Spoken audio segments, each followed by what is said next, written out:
The Kwahu Business Forum presents another terrific opportunity for businesses, entrepreneurs, and investors to meet, connect, and explore new ways of advancing Ghana's economic growth.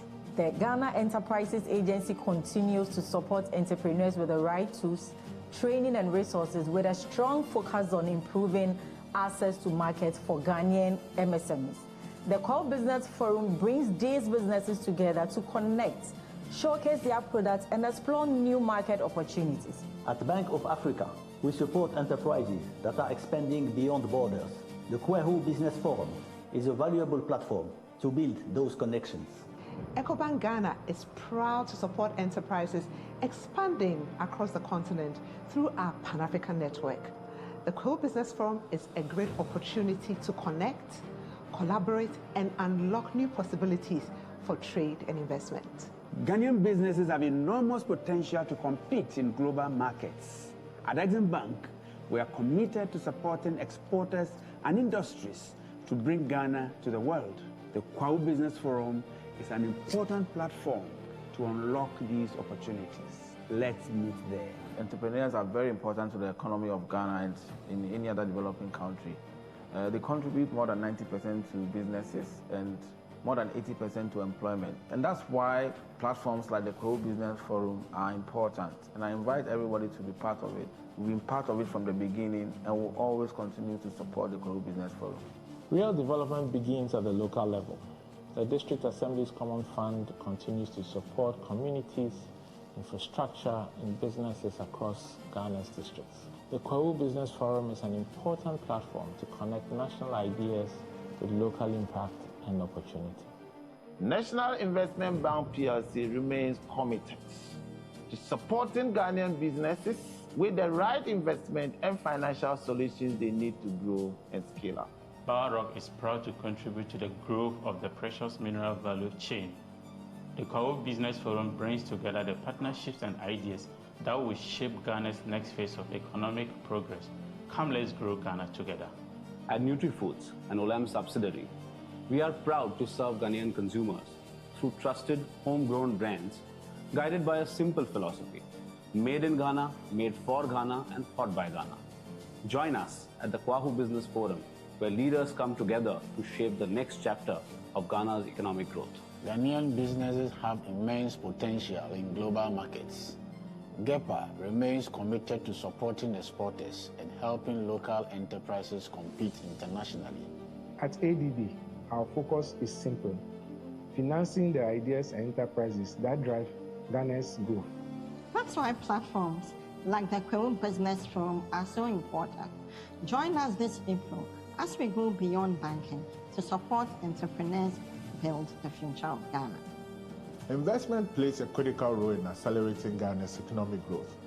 GIPC, through its regional investment roadshows under the Investment Opportunities Mapping Project, works to attract and facilitate strategic investments that support businesses and industries across the country. From Accra to Tamale, from Ho to Takrady, the Kwahu Business Forum is an important platform for fostering these partnerships. Hold on, you can't talk about Kwahu without the experience. Easter in Kwahu is one of Ghana's most exciting tourism moments, and the Kwahu Business Forum adds a powerful dimension to it. This April, come for the ideas, the business, and the experience.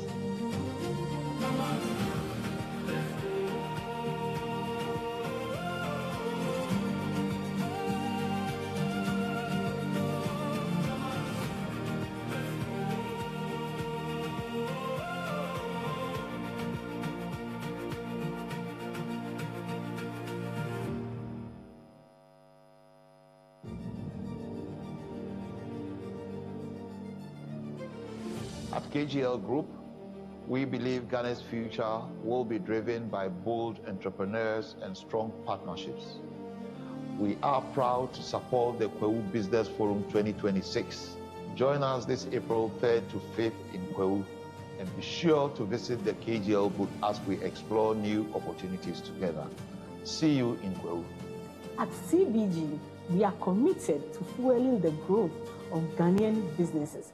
Join us at the Kwahu Business Forum as we engage in strategic conversations to support the agenda of building a sustainable future for our nation. Whether you are expanding your business, financing infrastructure, investing in property, or managing complex operations, Republic Bank is ready to be your trusted financial partner. At Serene Insurance, our energy levels are at its peak. We believe protecting businesses means protecting Ghana's future. Join us this April as we connect at the Impresso Hills and collaborate to build a resilient business for Ghana's tomorrow. The future of business lies not just in access to credit, but also in innovation and collaboration. At ABSA, we are proud to partner with businesses on the journey of growth.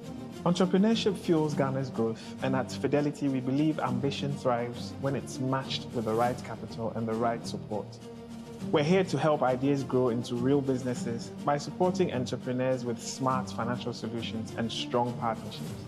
For several decades, GCB Bank, Ghana's #1 bank, has stood alongside Ghanaian businesses, supporting their growth and expansions across the entire country.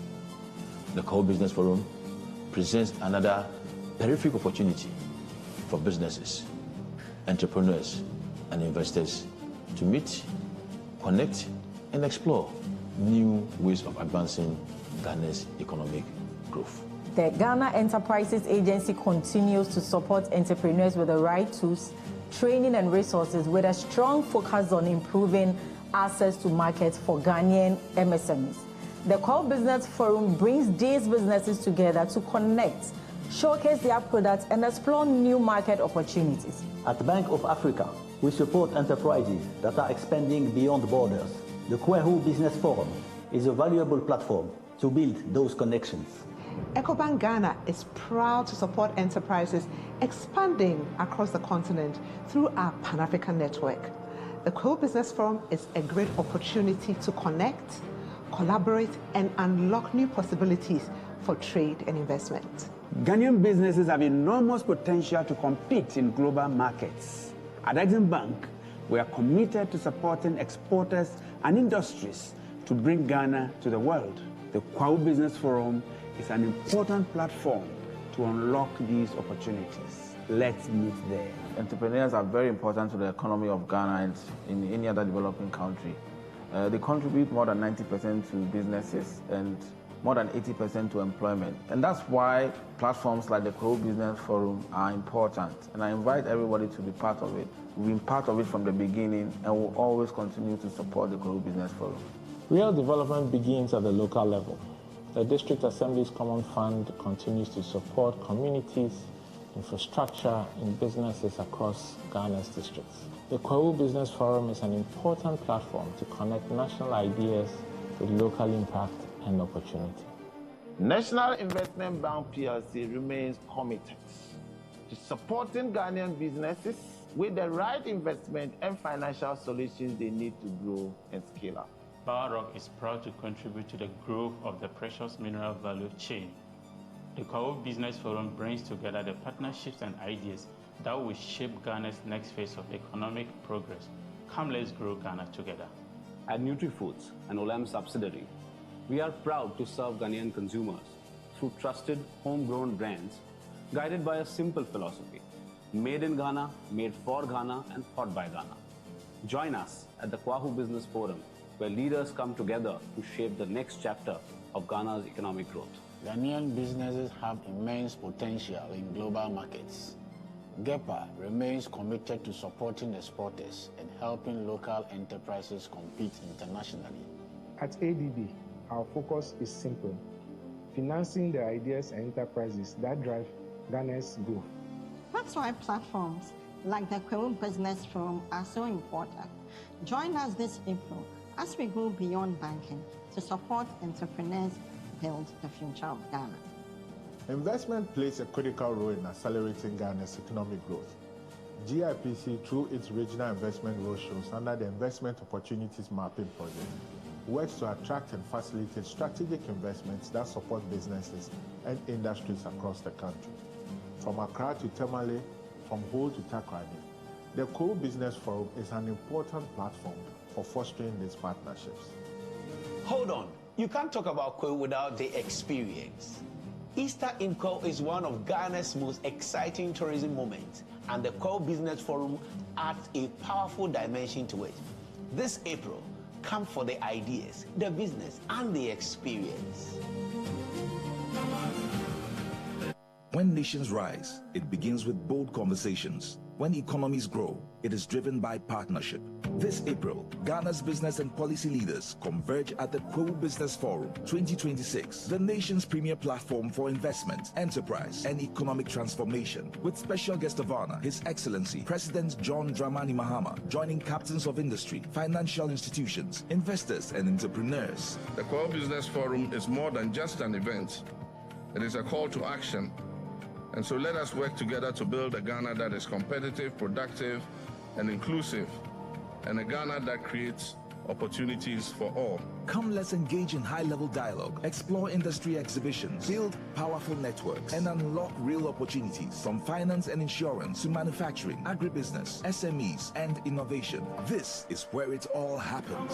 From the 3rd to the 5th of April 2026 at the Kwahu Convention Center in Praeso Hills. Go to www.kwahubusinessforum.com and register now. To register for exhibitions, call 059 555 5885 or 059 555 5995. Kwahu Business Forum. Connect, promote, grow.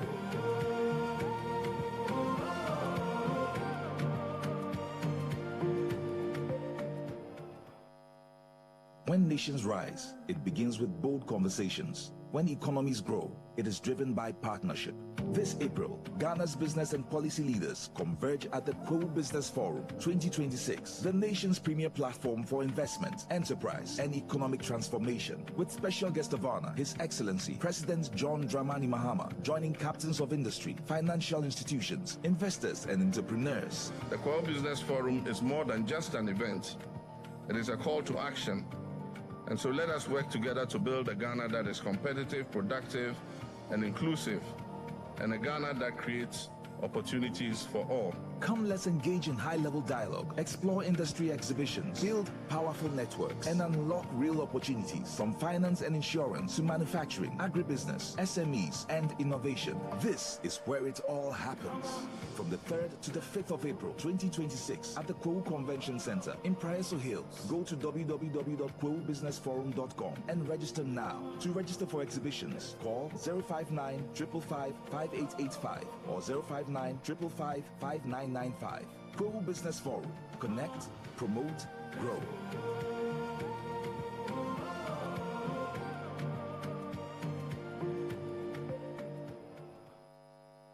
When nations rise, it begins with bold conversations. When economies grow, it is driven by partnership. This April, Ghana's business and policy leaders converge at the Kwahu Business Forum 2026, the nation's premier platform for investment, enterprise, and economic transformation, with special guest of honor, His Excellency President John Dramani Mahama, joining captains of industry, financial institutions, investors, and entrepreneurs. The Kwahu Business Forum is more than just an event. It is a call to action.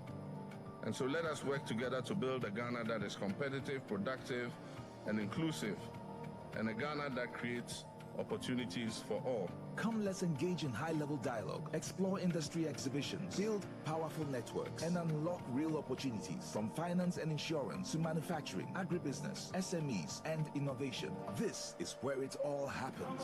From the 3rd to the 5th of April 2026 at the Kwahu Convention Center in Praeso Hills. Go to www.kwahubusinessforum.com and register now. To register for exhibitions, call 059 555 5885 or 059 555 5995.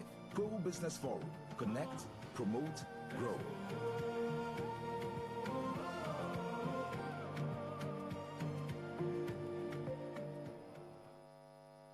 When nations rise, it begins with bold conversations. When economies grow, it is driven by partnership. This April, Ghana's business and policy leaders converge at the Kwahu Business Forum 2026, the nation's premier platform for investment, enterprise, and economic transformation, with special guest of honor, His Excellency President John Dramani Mahama, joining captains of industry, financial institutions, investors, and entrepreneurs. The Kwahu Business Forum is more than just an event. It is a call to action. And so let us work together to build a Ghana that is competitive, productive, and inclusive, and a Ghana that creates opportunities for all. Come, let's engage in high-level dialogue, explore industry exhibitions, build powerful networks, and unlock real opportunities from finance and insurance to manufacturing, agribusiness, SMEs, and innovation. This is where it all happens. From the 3rd to the 5th of April 2026 at the Kwahu Convention Center in Praeso Hills. Go to www.kwahubusinessforum.com and register now. To register for exhibitions, call 059 555 5885 or 059 555 5995. Kwahu Business Forum. Connect, promote, grow.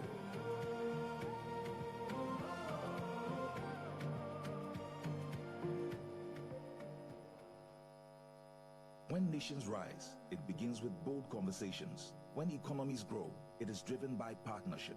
This April, Ghana's business and policy leaders converge at the Kwahu Business Forum 2026, the nation's premier platform for investment, enterprise, and economic transformation, with special guest of honor, His Excellency President John Dramani Mahama, joining captains of industry, financial institutions, investors, and entrepreneurs. The Kwahu Business Forum is more than just an event.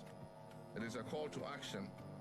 And so let us work together to build a Ghana that is competitive, productive, and inclusive, and a Ghana that creates opportunities for all. Come, let's engage in high-level dialogue, explore industry exhibitions, build powerful networks, and unlock real opportunities from finance and insurance to manufacturing, agribusiness, SMEs, and innovation. This is where it all happens. From the 3rd to the 5th of April 2026 at the Kwahu Convention Center in Praeso Hills. Go to www.kwahubusinessforum.com and register now. To register for exhibitions, call 059 555 5885 or 059 555 5995. Kwahu Business Forum. Connect, promote, grow.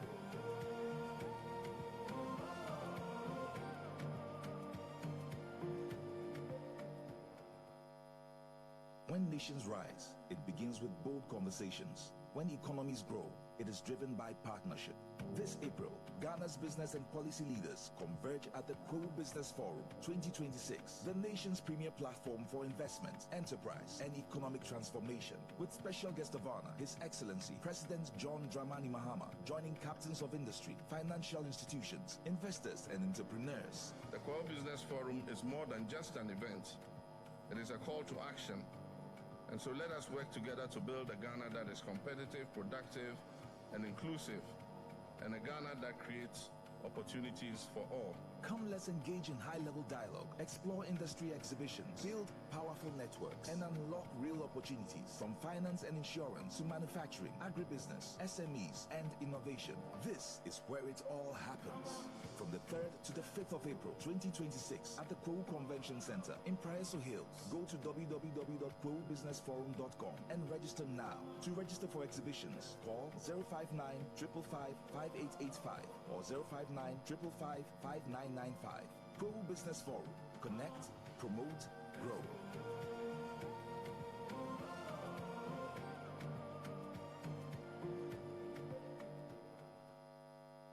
When nations rise, it begins with bold conversations. When economies grow, it is driven by partnership. This April, Ghana's business and policy leaders converge at the Kwahu Business Forum 2026, the nation's premier platform for investment, enterprise, and economic transformation, with special guest of honor, His Excellency President John Dramani Mahama, joining captains of industry, financial institutions, investors, and entrepreneurs. The Kwahu Business Forum is more than just an event. It is a call to action. And so let us work together to build a Ghana that is competitive, productive, and inclusive, and a Ghana that creates opportunities for all. Come, let's engage in high-level dialogue, explore industry exhibitions, build powerful networks, and unlock real opportunities from finance and insurance to manufacturing, agribusiness, SMEs, and innovation. This is where it all happens. From from the 3rd to the 5th of April 2026 at the Kwahu Convention Center in Praeso Hills. Go to www.kwahubusinessforum.com and register now. To register for exhibitions, call 059 555 5885 or 059 555 5995. Kwahu Business Forum. Connect, promote, grow.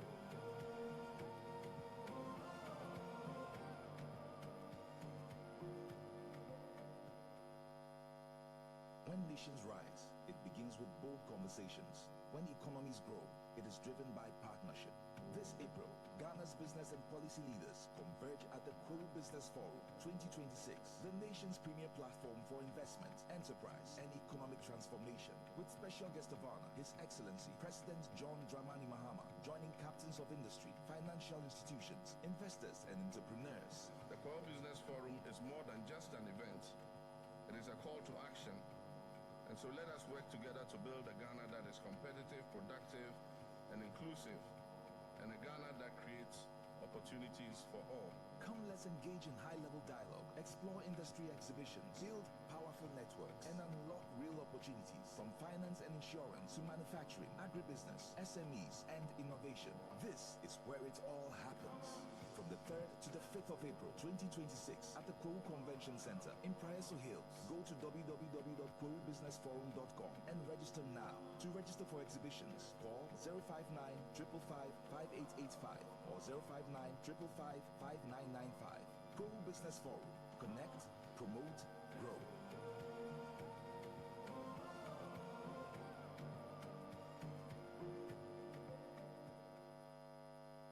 When nations rise, it begins with bold conversations. When economies grow, it is driven by partnership. This April, Ghana's business and policy leaders converge at the Kwahu Business Forum 2026, the nation's premier platform for investment, enterprise, and economic transformation. With special guest of honor, His Excellency President John Dramani Mahama, joining captains of industry, financial institutions, investors, and entrepreneurs. The Kwahu Business Forum is more than just an event. It is a call to action. And so let us work together to build a Ghana that is competitive, productive, and inclusive, and a Ghana that creates opportunities for all. Come, let's engage in high-level dialogue, explore industry exhibitions, build powerful networks, and unlock real opportunities from finance and insurance to manufacturing, agribusiness, SMEs, and innovation. This is where it all happens. From the 3rd to the 5th of April 2026 at the Kwahu Convention Center in Praeso Hills. Go to www.kwahubusinessforum.com and register now. To register for exhibitions, call 059 555 5885 or 059 555 5995. Kwahu Business Forum. Connect, promote, grow.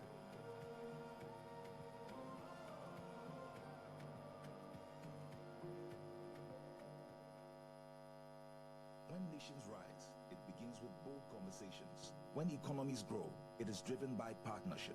This April, Ghana's business and policy leaders converge at the Kwahu Business Forum 2026, the nation's premier platform for investment, enterprise, and economic transformation. With special guest of honor, His Excellency President John Dramani Mahama, joining captains of industry, financial institutions, investors, and entrepreneurs. The Kwahu Business Forum is more than just an event. It is a call to action. And so let us work together to build a Ghana that is competitive, productive, and inclusive, and a Ghana that creates opportunities for all. Come, let's engage in high-level dialogue, explore industry exhibitions, build powerful networks, and unlock real opportunities from finance and insurance to manufacturing, agribusiness, SMEs, and innovation. This is where it all happens. From the 3rd to the 5th of April 2026 at the Kwahu Convention Center in Praeso Hills. Go to www.kwahubusinessforum.com and register now. To register for exhibitions, call 059 555 5885 or 059 555 5995. Kwahu Business Forum. Connect, promote, grow.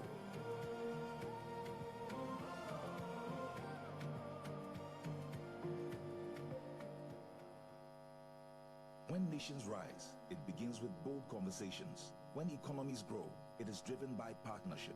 This April, Ghana's business and policy leaders converge at the Kwahu Business Forum 2026, the nation's premier platform for investment, enterprise, and economic transformation. With special guest of honor, His Excellency President John Dramani Mahama, joining captains of industry, financial institutions, investors, and entrepreneurs. The Kwahu Business Forum is more than just an event. It is a call to action.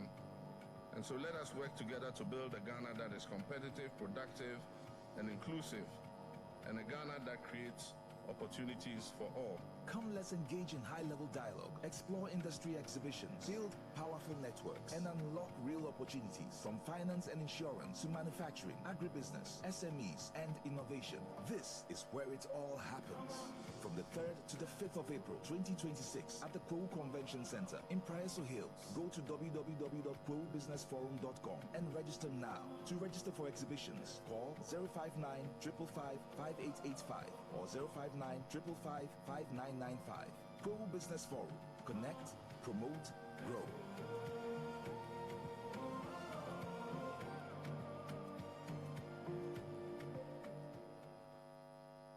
When nations rise, it begins with bold conversations.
Engage in high-level dialogue, explore industry exhibitions, build powerful networks, and unlock real opportunities from finance and insurance to manufacturing, agribusiness, SMEs, and innovation. This is where it all happens.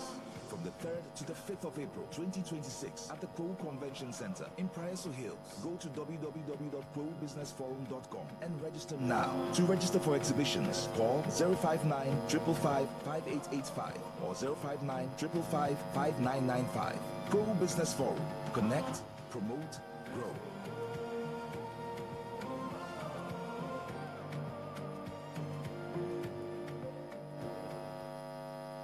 When nations rise, it begins with bold conversations. When economies grow, it is driven by partnership. This April,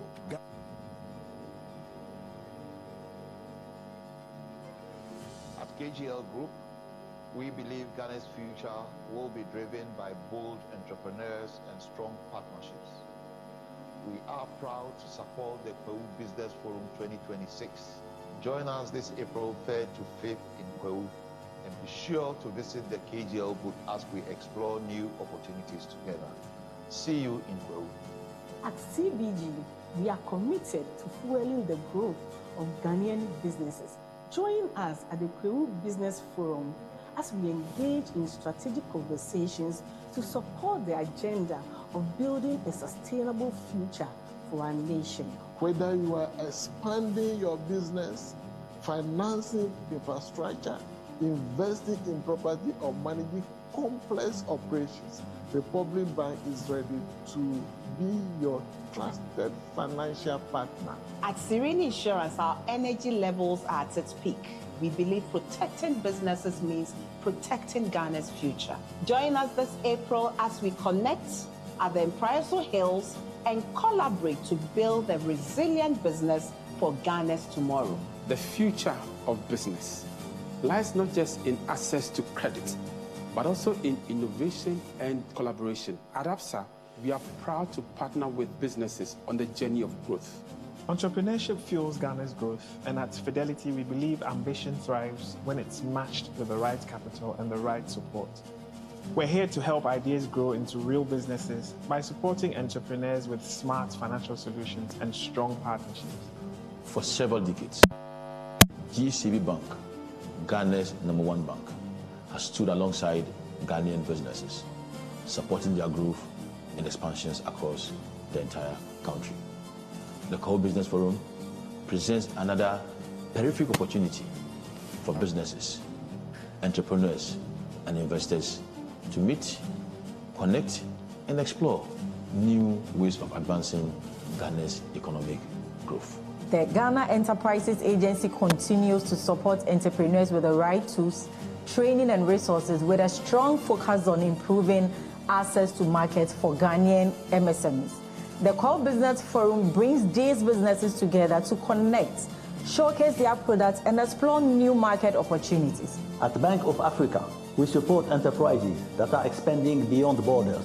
The Kwahu Business Forum is a valuable platform to build those connections. EcoBank Ghana is proud to support enterprises expanding across the continent through our Pan-African network. The Kwahu Business Forum is a great opportunity to connect, collaborate, and unlock new possibilities for trade and investment. Ghanaian businesses have enormous potential to compete in global markets. At Exim Bank, we are committed to supporting exporters and industries to bring Ghana to the world. The Kwahu Business Forum is an important platform to unlock these opportunities.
At KGL Group, we believe Ghana's future will be driven by bold entrepreneurs and strong partnerships. We are proud to support the Kwahu Business Forum 2026. Join us this April 3rd to 5th in Kwahu, and be sure to visit the KGL booth as we explore new opportunities together. See you in Kwahu. At CBG, we are committed to fueling the growth of Ghanaian businesses. Join us at the Kwahu Business Forum as we engage in strategic conversations to support the agenda of building a sustainable future for our nation. Whether you are expanding your business, financing infrastructure, investing in property, or managing complex operations, Republic Bank is ready to be your trusted financial partner. At Serene Insurance, our energy levels are at its peak. We believe protecting businesses means protecting Ghana's future. Join us this April as we connect at the Impresso Hills and collaborate to build a resilient business for Ghana's tomorrow. The future of business lies not just in access to credit, but also in innovation and collaboration. At ABSA, we are proud to partner with businesses on the journey of growth. Entrepreneurship fuels Ghana's growth, and at Fidelity, we believe ambition thrives when it's matched with the right capital and the right support. We're here to help ideas grow into real businesses by supporting entrepreneurs with smart financial solutions and strong partnerships. For several decades, GCB Bank, Ghana's #1 bank, has stood alongside Ghanaian businesses, supporting their growth and expansions across the entire country. The Kwahu Business Forum presents another terrific opportunity for businesses, entrepreneurs, and investors to meet, connect, and explore new ways of advancing Ghana's economic growth. The Ghana Enterprises Agency continues to support entrepreneurs with the right tools, training, and resources, with a strong focus on improving access to markets for Ghanaian MSMEs.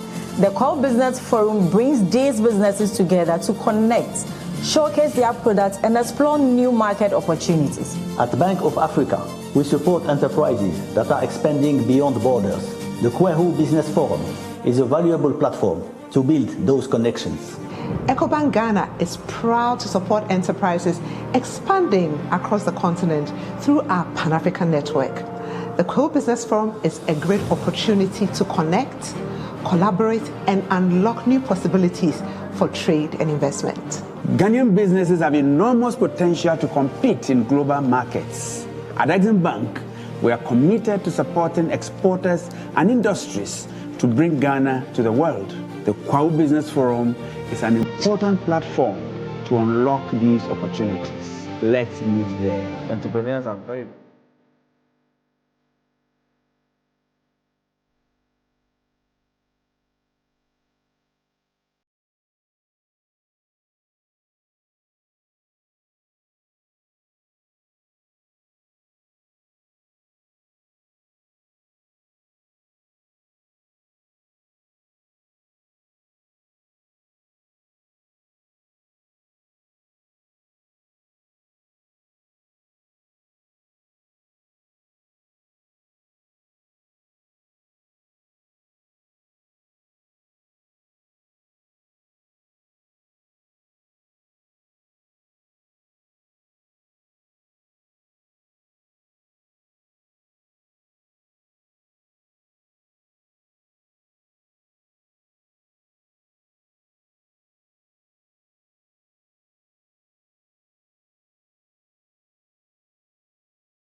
A very good morning to all of you, ladies and gentlemen, captains of industry, and thank you very much for joining us for day 3 of the Kwahu Business Forum.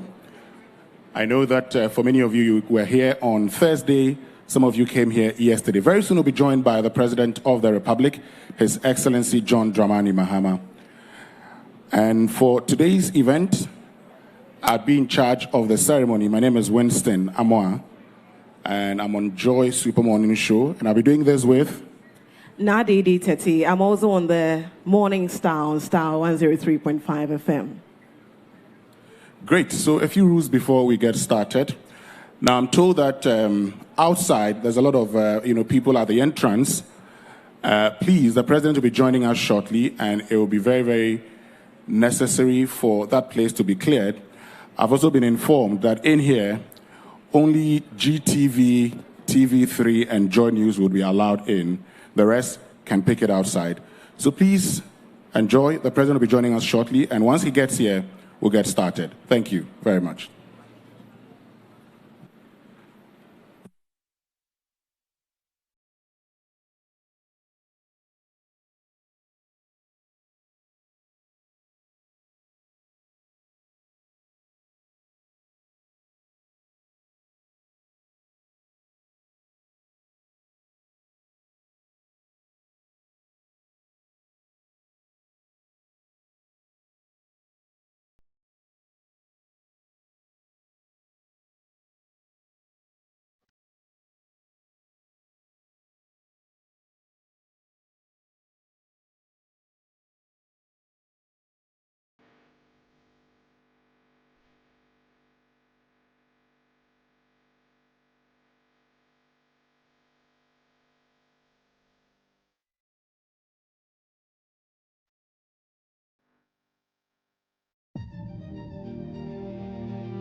His Excellency John Dramani Mahama.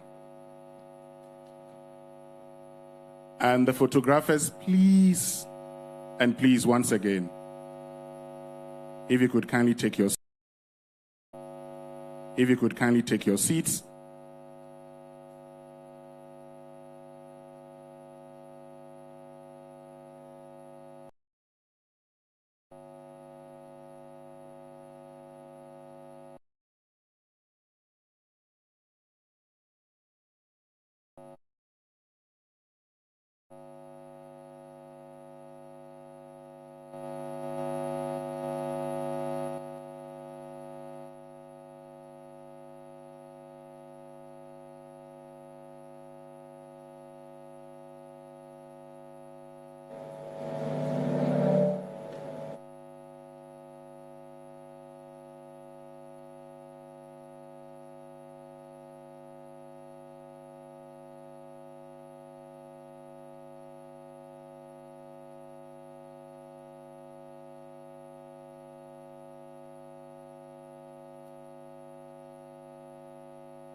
Photographers, can we have some order, please?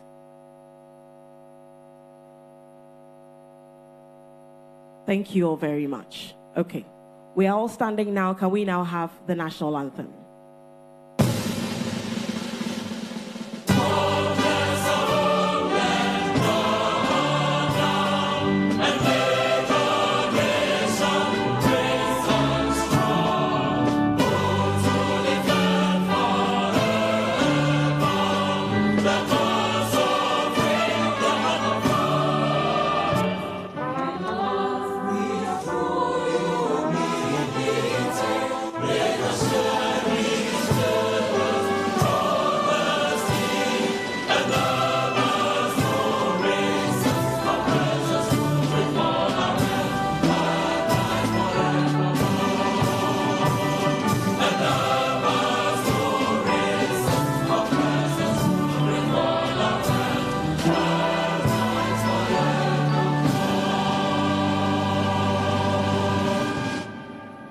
Can we all take our seats now, please? Thank you all very much.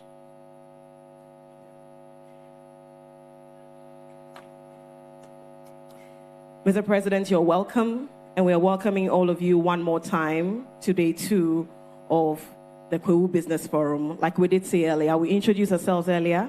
My name is Nadede Tete, and my name is Winston Amoa.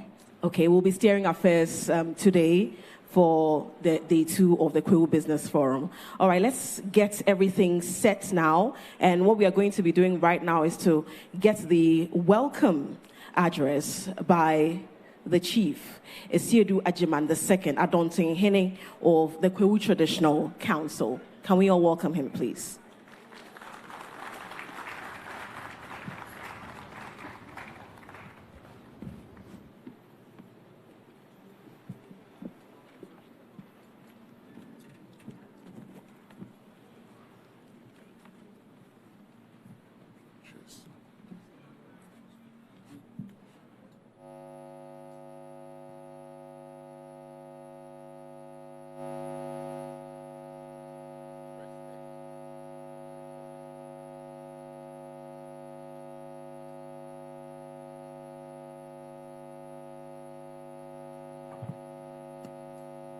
His Excellency, the President of the Republic of Ghana,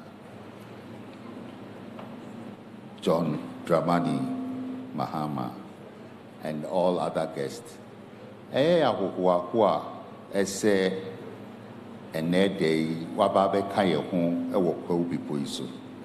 Eda jumedia mpeni nyina fa ejuma kesiye se ya mode aba se Business Forum, innovators, the promoters of business. Yamamuna Kwaba, yes, say, Jumedia, Yababidi, Abapabibe free mwaba, na innovations, Enquire Kasa, yeka, na so. I call and they are the 3rd edition. Future editions, no, you be who say a very fruitful and beneficiary to the people of Kwahu and Ghana as a whole. Yebamudina Akwaba, the Damasi. I say, Jumedia di Radi Shraso, na Yenya, the Pebi, Abanim Peja Ghana Krudie, Yedamasi, Yama Akwaba.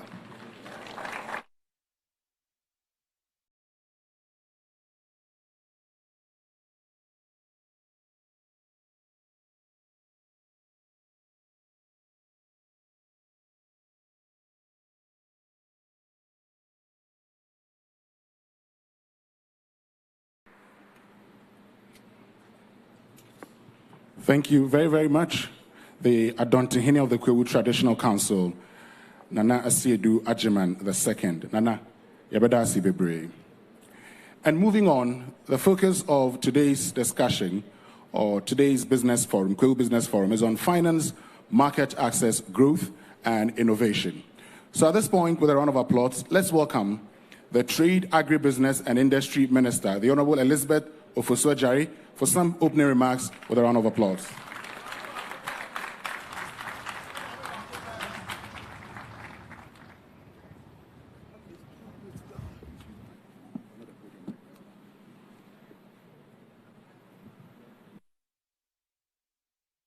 Very much.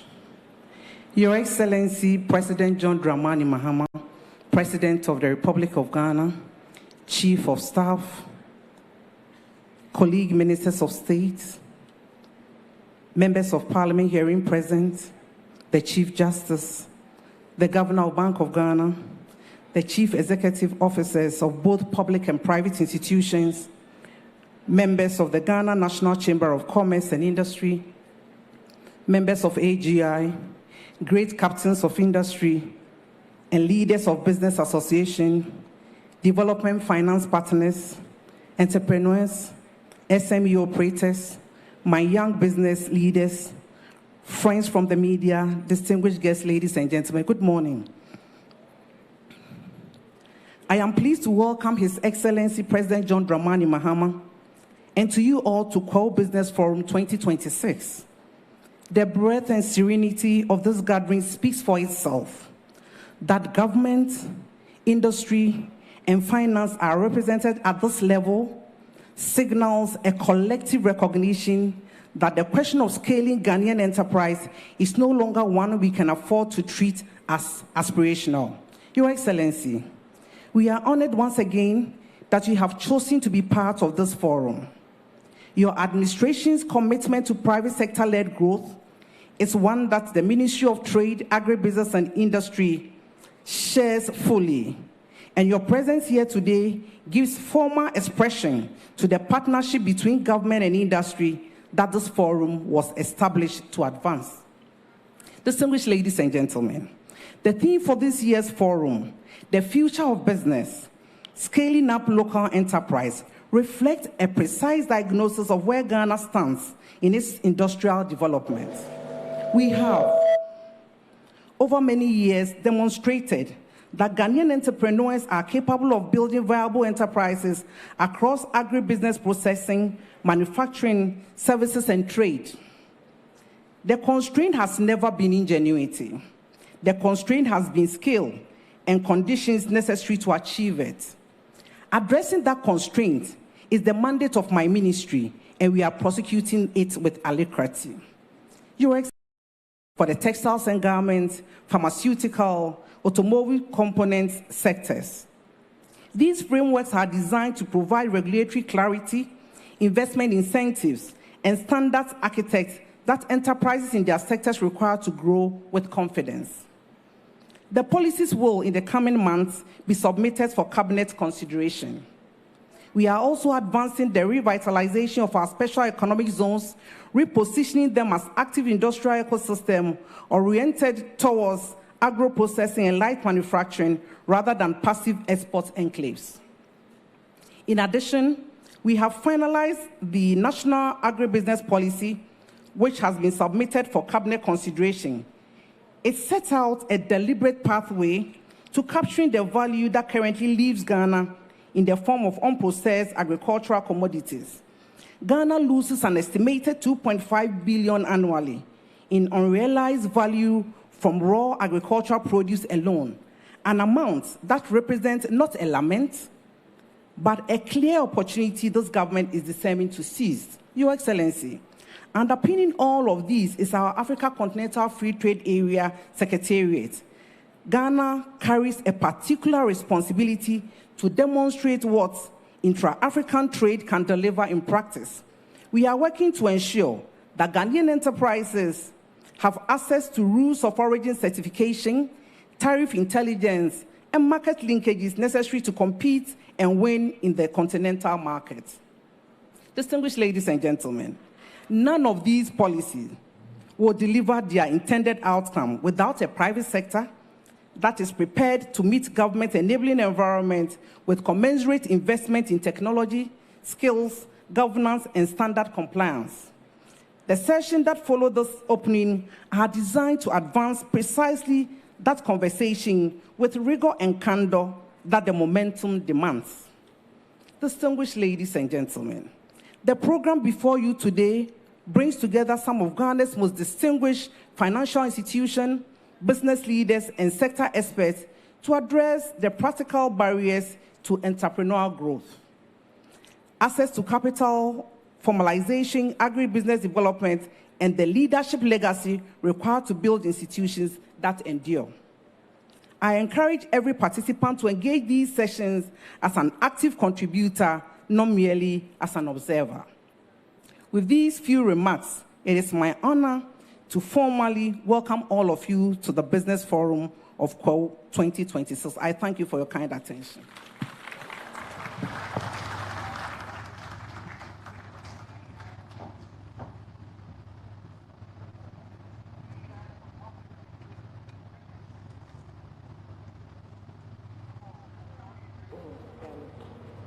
Another round of applause for our minister. We are moving on to take some goodwill messages, and we are taking the very first one from KGL Group Chairman, Mr. Alex Apo Adadi. Could you give him a round of applause, please?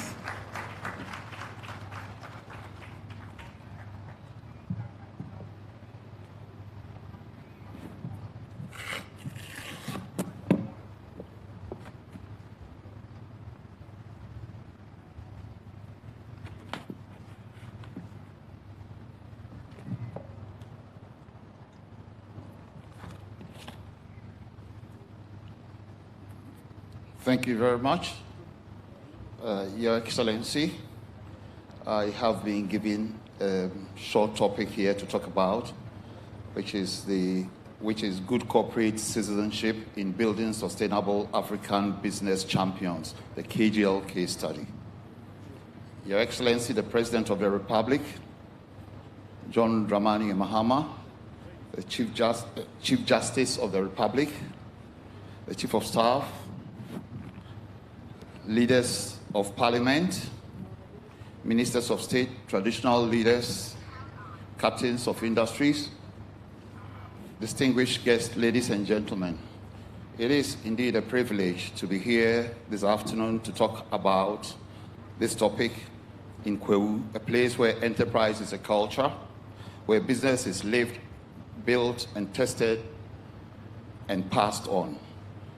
And so there's no other place to speak about good corporate citizenship in building sustainable African business champions. The KGL study, a hard truth Ghana and Africa must confront. At the KGL group of companies, our journey has taught us one powerful lesson. Good corporate citizenship is not a side activity. It is a business strategy. It is not something you do after success. It is often the reason success becomes sustainable. Why? Because in Ghana and Africa, where markets are still maturing and institutions are still evolving, trust is not a soft asset. Trust is a hard currency. And businesses that understand this build differently. We have always believed that if you operate in sectors that touch the public interest, then your responsibility must be greater than your ambition. This means governance before glamour, compliance before convenience, partnership before opportunism, impact before applause.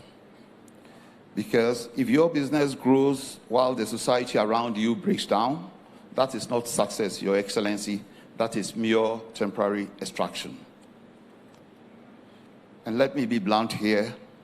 In Africa and in Ghana, where we often talk about public-private partnerships,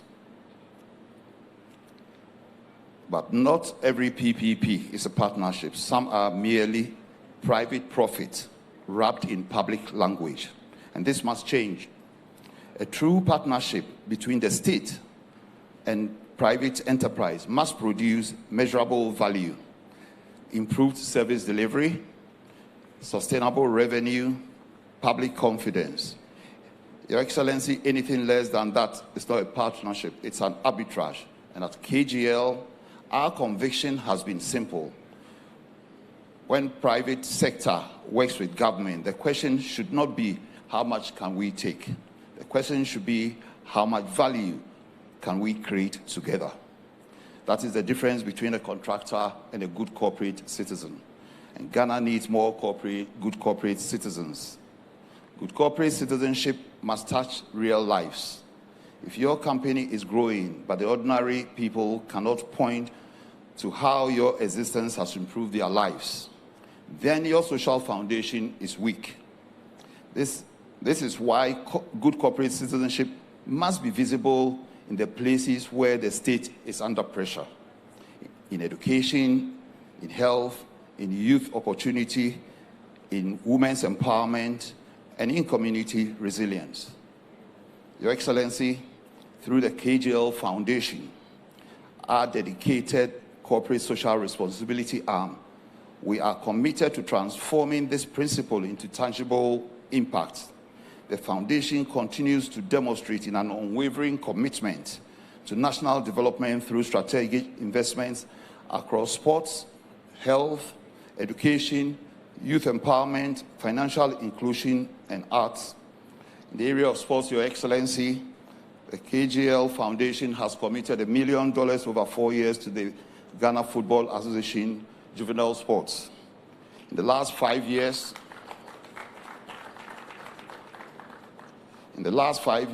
we have committed 30 million cedis to the national soccer team, the Black Stars, and we continue to do that.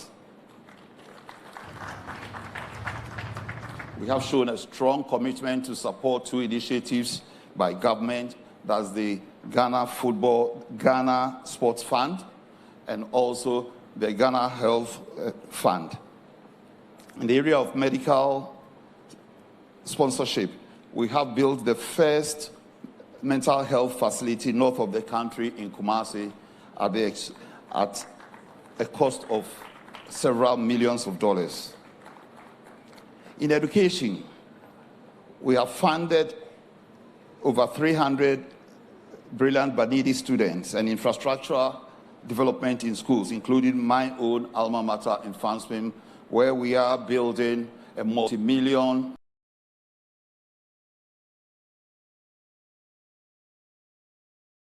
dollar sports facility. These are all interventions that we've made as part of corporate Ghana. Furthermore, Your Excellency, ladies and gentlemen, too many businesses are built around individuals, not systems. When the founder is strong, the business is strong. When the founder is absent, the business trembles. And when the founder dies, the business dies. These are the problems that we face in this part of the world. And we call that legacy, that's fragility. If Africa and Ghana is serious about building business champions, we must move from this. We must move from charisma to governance.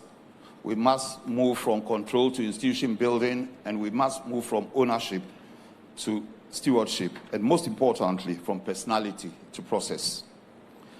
This is the real test of a great African business. And the real test is not how the great African business is celebrated, the founder is celebrated, but how the business, the real test is, can the business outlive its founder? Can it outgrow its founder? Can it outserve its founder? And this should be the standard. And this is the challenge before all of us in this room today. Your Excellency, permit me at this stage to speak directly to our political and business leaders. Firstly, to our political leaders.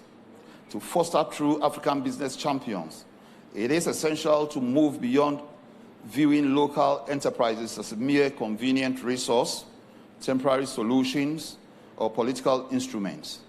Instead, we must prioritize sustainable support, genuine partnerships, and strategic investment in our local businesses to unlock their full potential. This means we must be consistent with policy, and we must surround ourselves with regulatory predictability. There shouldn't be delayed payments to private sector. There shouldn't be selective enforcement which damage reputation. Because, Your Excellency, no serious country builds national champions by exhausting its entrepreneurs. If Ghana wants to produce global scale companies like the KGL Group, then Ghana must create an environment where credible indigenous businesses grow, compete, and reinvest in confidence. Support should not mean favoritism. It should mean fairness, predictability, transparency, and respect for value creation. Because when a serious Ghanaian company wins, Your Excellency, it is not only the founder who wins. Workers win, suppliers win, families win, communities win, the government revenue wins, and national confidence also wins. And to my fellow business leaders here today, let me be equally direct. We cannot demand trust from society if we do not practice discipline ourselves. We cannot ask for policy support while ignoring governance. We cannot speak on patriotism while evading responsibility. We cannot demand national respect while treating workers, regulators, or communities as inconvenient. If we want to build African champions, we must build African standards. And that means we must pay our taxes responsibly. Your Excellency, I am proud to announce that at KGL Group, we take this very seriously. In the last 5 years, we have been one of the companies that have filed its annual returns on time and have been, in the last 5 years, comprehensively audited by the Ghana Revenue Authority. I must say that this year, our tax returns for 2025 was filed in January. The Ghana Revenue Authority comprehensively audited these tax returns, and I am pleased to announce that within the next couple of weeks, to be precise, on the 16th of April, we will be making payment of 150 million cedis to the GRA, representing, and that is the returns for only one of our 7 subsidiaries. So in terms of tax payments, we walk the talk. And it also means that the private sector must honor contracts. It must treat people with dignity, invest in compliance, protect their reputation, build leadership pipelines, empower women and young professionals. Because companies that will define Ghana's future will not be just the ones that are profitable. They will be the most trusted, the most resilient, and the most well-governed, and also most rooted in purpose. So let me leave this distinguished forum with a challenge. Let us stop asking, how do we make money? And begin asking, What institutions are we building? What national problems are we solving? What sectors are we transforming? And what values are we embedding? What will survive us? Because in the final analysis, Your Excellency, the true measure of a business champion is not the size of the founder's house. It is the size of the institution's contribution to national progress. That is the test, and history will ruthlessly apply it. Let me end by saying that there has to be change, and the change must be from now. Let this forum drive the change, and let companies like KGL Group continue to demonstrate that good corporate citizenship is not weakness, but strength. And let us resolve from Kwahu to build businesses that are profitable enough to scale, principled enough to endure, and patriotic enough to matter. Because the future will not belong to companies that simply make money. The future will belong to companies that make meaning, build trust, and strengthen nations. Thank you, Your Excellency. May God bless Kwahu, and may God bless our homeland, Ghana.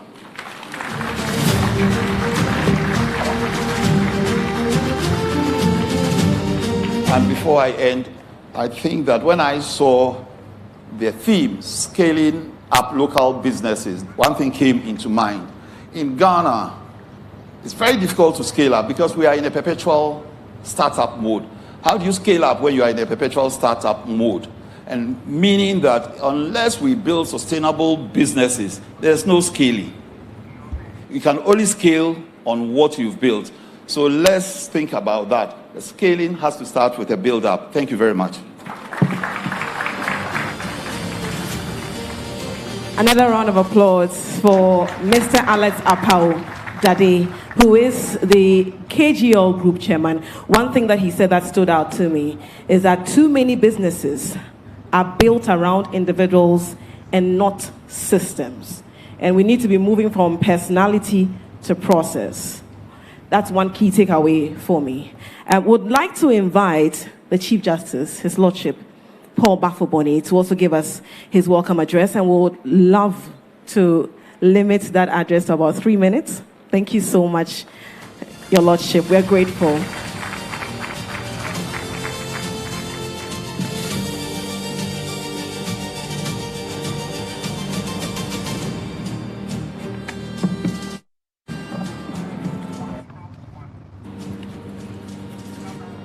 I normally speak very slowly, so being limited to 3 minutes is going to be a little bit hard, but I'll try. Your Excellency, the President, the Chief of Staff, Honorable Ministers of State, distinguished captains of industry, leaders of financial institutions, entrepreneurs and innovators, development partners, ladies and gentlemen.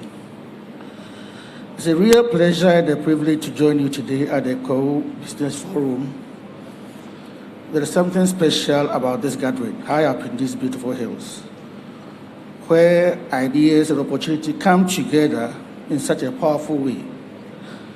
I thank the organizers for their vision and consistency in keeping this important platform alive.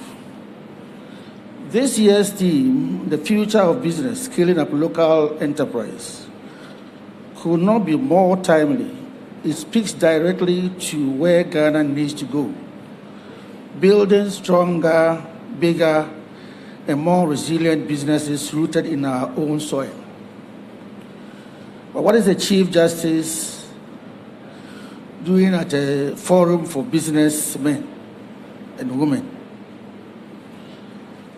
Ladies and gentlemen, no matter how creative or well-funded a business may be, it cannot truly thrive without one fundamental ingredient: trust. And trust in any economy rests on three quiet but powerful assurances: that contracts will be honored, that property will be protected, and that disputes will be resolved fairly, predictably, and without endless delay. These are not just legal principles written in books. They are the everyday expectations of every investor, every entrepreneur, and every business owner, whether large or small. And these assurances are quite simply the daily work of the judiciary. When I assumed office, I made a conscious decision that the judiciary should no longer be a distant institution sitting in the background of our national life. Instead, we have chosen to become an active partner in creating a genuinely business-friendly environment, one firmly anchored in the rule of law. We recognize that when justice is delayed, it's not just a legal problem. It becomes an economic cost. When enforcement is uncertain, it does not merely frustrate parties. It discourages investment and holds back growth. That is why we have moved beyond talking and started acting. We have introduced the two streams of court system with structured morning and afternoon sessions. This is already helping us clear cases faster, especially commercial matters where time is critical. We have established and operationalized specialized courts focused on commercial disputes, financial matters, cybercrime, and regulatory issues. These courts bring together expertise, consistency, and speed, qualities that businesses deeply value. We are currently undertaking the first major review of the rules of court in more than 20 years. Our goal is to simplify procedures, remove unnecessary technicalities, and make litigation more predictable for everyone. We are also rolling out an expanded e-justice program that will allow electronic filing, digital service of documents, virtual hearings, and real-time case tracking. For businesses, this means less time wasted traveling to courts, lower costs, and greater transparency. In addition, we are strengthening the ADR mechanisms because we know that not every commercial disagreement needs to become a long, bitter court battle. Sometimes a smarter, faster resolution is simply a better business. We are equally investing in better court infrastructure and security so that justice is not only done, but is seen to be done in environments that inspire confidence. Taken together, these reforms are designed to deliver a justice system that is faster, more accessible, and more predictable. For you in the business community, these are not nice to haves. They are essential imperatives. An efficient court reduces the cost of doing business. A predictable legal environment encourages investment, and a trusted judiciary helps sustain long-term economic growth. But let me be clear, building a truly business-friendly Ghana is not the responsibility of the judiciary alone. It is a shared duty, one that belongs to government, regulators, financial institutions, and especially to all of you in the private sector. The law can provide a framework, but it is your creativity, your discipline, your innovation, and your courage that bring that framework to life. In concluding, I would like to answer the question that I asked at the beginning. What is the Chief Justice doing here? As you deliberate over the next few days on financing, industrialization, market access, and scaling up our local enterprises, I want you to know this. The Judiciary of Ghana now stands ready as your reliable partner. We are committed to a system where agreements are honored, rights are protected, and justice is delivered not only fairly, but in good time. In the end, the true strength of our economy will not be measured only by the wealth we generate, but by the certainty and confidence within which that wealth is created and protected. We are working steadily and deliberately to provide that certainty. I wish you very fruitful, honest, and inspiring discussions over the coming days, and I look forward to the meaningful welcomes that will emerge from this beautiful Kwahu gathering. Thank you very much for your attention, and may God bless our hope and I think I did that in 2.5 minutes.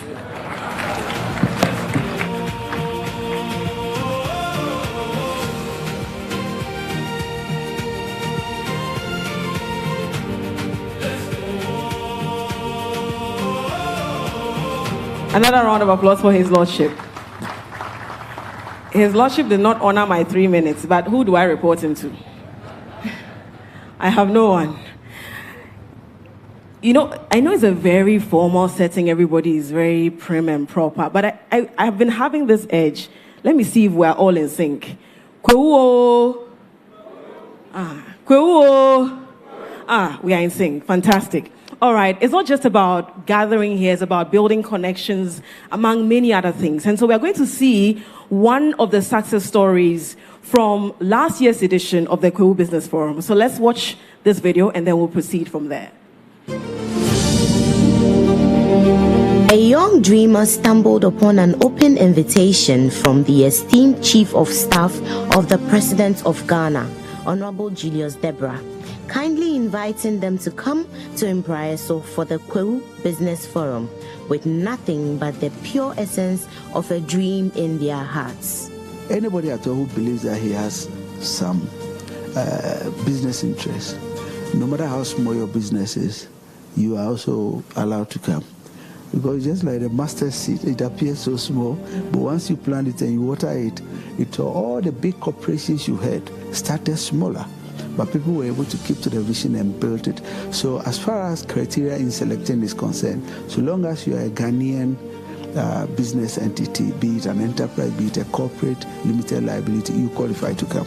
She then took the bold step of going to the Kwahu Business Forum. There, she had the rare opportunity to meet the managing directors of the Agricultural Development Bank and pitched briefly her ideas to them. The managing director of the Agricultural Development Bank gathered a team. They analyzed, groomed, and helped just like the Chief of Staff promised. Guidance, advisory services, and consultations were offered by the team at the Agricultural Development Bank.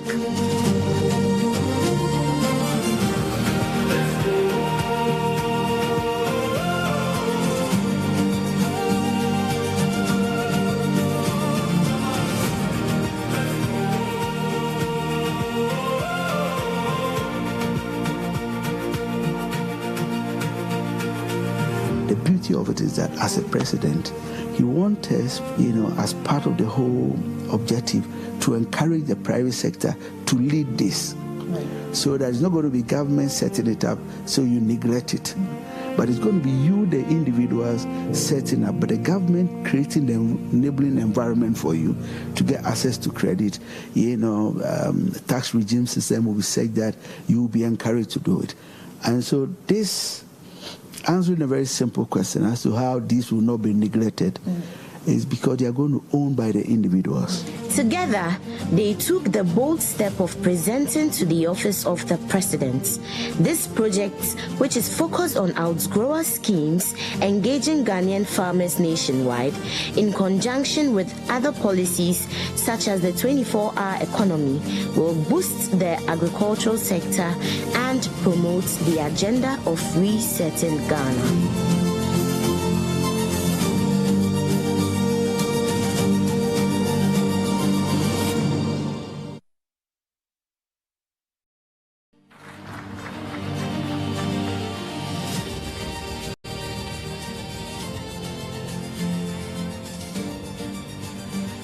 And I'm definitely happy that 3 years down the line, there's something to show.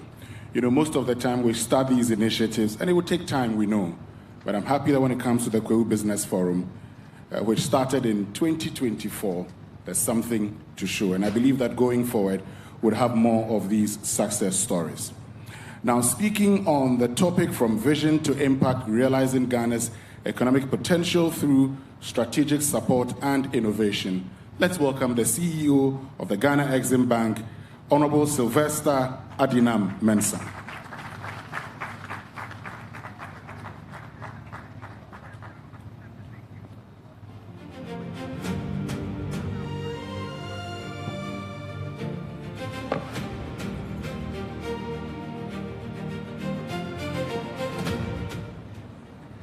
Thank you very much. Let me start the resetting agenda by saying that this is not a keynote address, it is a statement. A statement that will touch on vision, impact, strategic support, and innovation. A statement. Thank you very much. Your Excellency, President John Dramani Mahama, the Chief of Staff, Honorable Julius Deborah, Honorable Ministers of State, Honorable Members of Parliament, distinguished invited guests, distinguished traditional leaders, colleague chief executives, captains of industry, organizers and sponsors of the Kwahu Business Forum, distinguished ladies and gentlemen. Let me now stand on existing protocols for all those I have left out. It is a pleasure to join you here again at the Kwahu Business Forum. After our engagements last year, we received funding requests from a number of participating businesses. I'm happy to announce that 3 of such businesses have gone through our credit process, met our credit criteria, and secured both management and board approvals awaiting disbursement. I would want to mention Rockma Pharmaceuticals, Nobi Farms, Perfect, and Logistics, and there are many others on the way.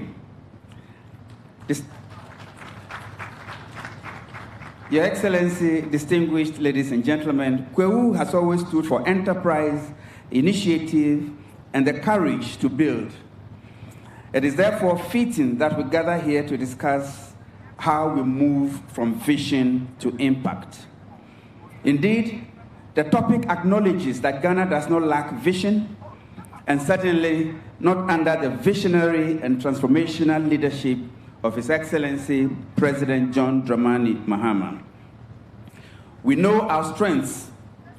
We have entrepreneurial energy, we have natural resources, we have a youthful population, we have a strategic place within Africa, and we have real opportunities under the African Continental Free Trade Area.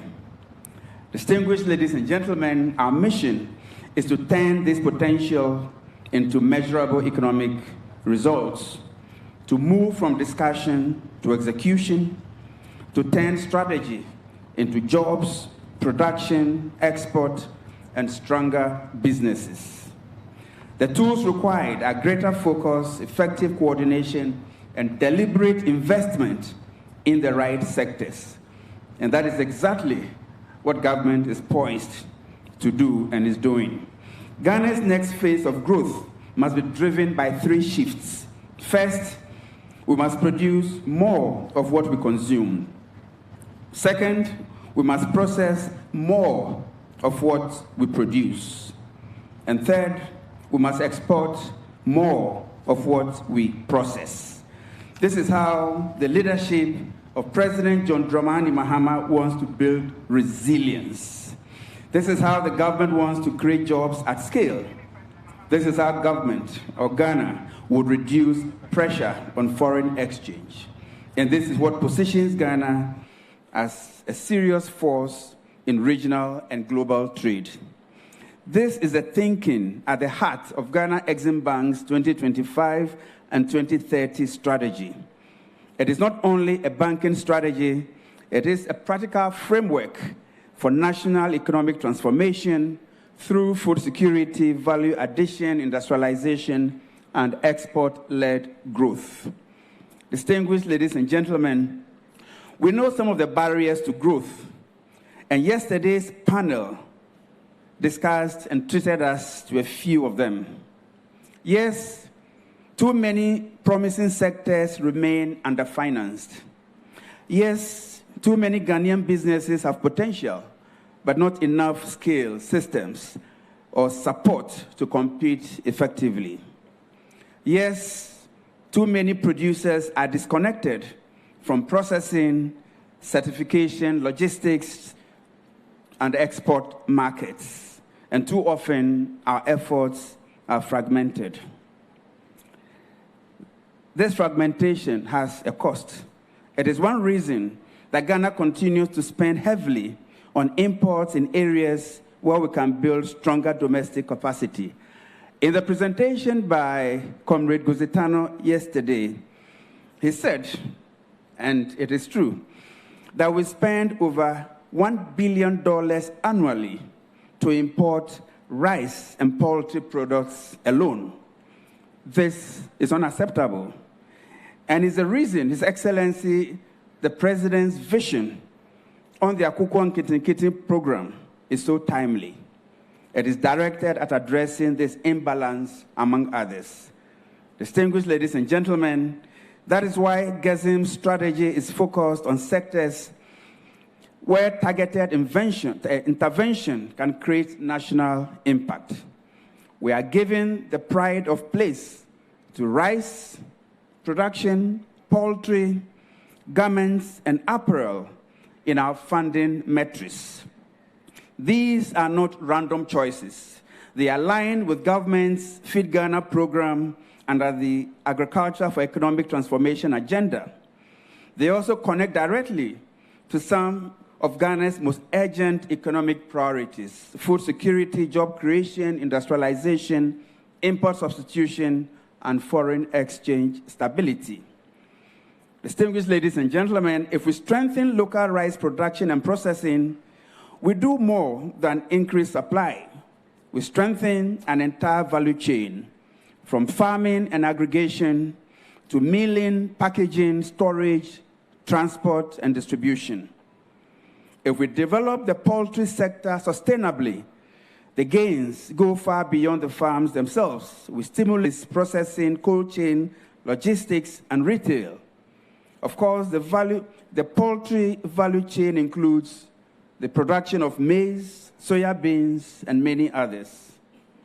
If we finance garments and apparel subsector, we unlock major employment opportunities, especially for women and young people, while also rebuilding local manufacturing and supporting competitive Ghanaian brands.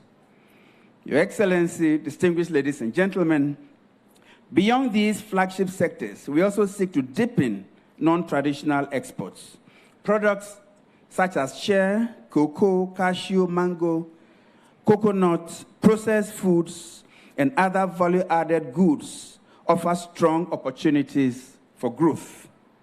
The goal is not simply to export more raw materials, as has been articulated on various platforms by His Excellency, the President. The goal is to build competitive value chains that retain more value here in Ghana. that is what meaningful export growth looks like. It is not only about volume, it is about value, it is about competitiveness, and it is about sustainability and long-term national benefit. This is where strategy becomes critical. At GhanaWeb, we see our role as going beyond finance in a narrow sense. Strategic support means helping businesses grow in ways that are commercially viable and nationally impactful. It means providing financing that is aligned to the realities of production and trade while de-emphasizing collateral requirements for micro, small, and medium-sized enterprises. It means supporting value addition instead of only financing the movement of raw commodities. It means helping firms improve standards, strengthen packaging, and gain access to markets. It means building the capacity of micro, small, and medium-scale enterprises so they can scale and compete. And it means working with both public and private sector to address constraints that no single business can solve in isolation. The roadmap to 2030. Distinguished ladies and gentlemen, the roadmap to 2030 is clear. The first phase has been laying the foundation. The second phase is about scaling and market penetration. The third phase is about deeper industrialization. And this is where Ghana must consolidate its gains through stronger processing ecosystems, more investment in productive capacity, and a clear position as a regional hub for value-added trade. This sequence matters because transformation is not an event, it is a process. First, we organize, and then we scale.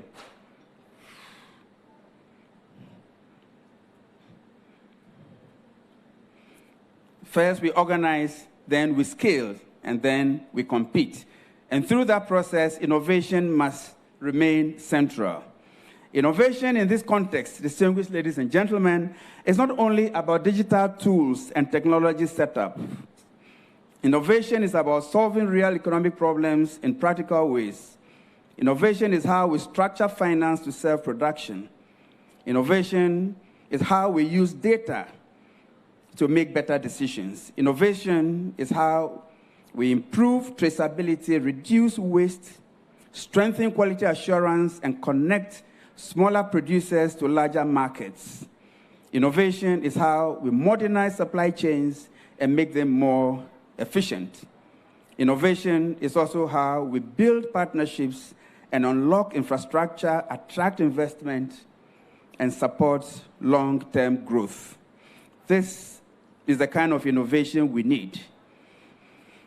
Distinguished ladies and gentlemen, we need coordinated investment, we need coordinated infrastructure, we need coordinated support for sectors where Ghana has a clear path to competitiveness. The true test of our strategy is not what we have put on paper, it is what changes in the real economy. Impact means strong local industries. Impact means reduced dependence on imports where Ghana can produce competitively. Impact means more value added at home. Impact means competitive SMEs. Impact means more jobs for young people. Impact means more Ghanaian products entering Africa and global markets with confidence, and impact means a stronger and more resilient economy.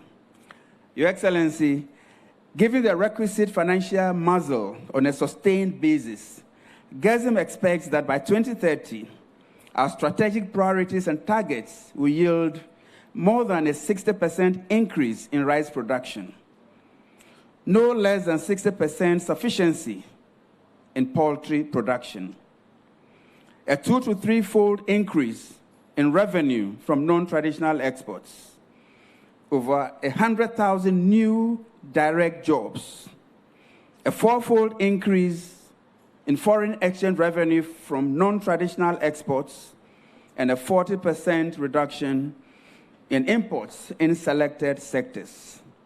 These are ambitious targets, and rightly so. Ghana's needs are significant, and the next decade demands more than incremental changes. This is the future that the Ghana Exim Bank is committed to helping build. We see ourselves not only as a financier, but as a catalyst for production, industrial growth, export competitiveness, and strategic partnership. Distinguished ladies and gentlemen, let us choose partnership over fragmentation. Let us build our economy, an economy that is more productive, more innovative, more competitive, and more export-driven. The vision is clear, the opportunity is real, the time to deliver is now, and the visionary leader to lead us through this is seated right here at the Kwahu Forum. His Excellency, President John Dramani Mahama. Thank you very much.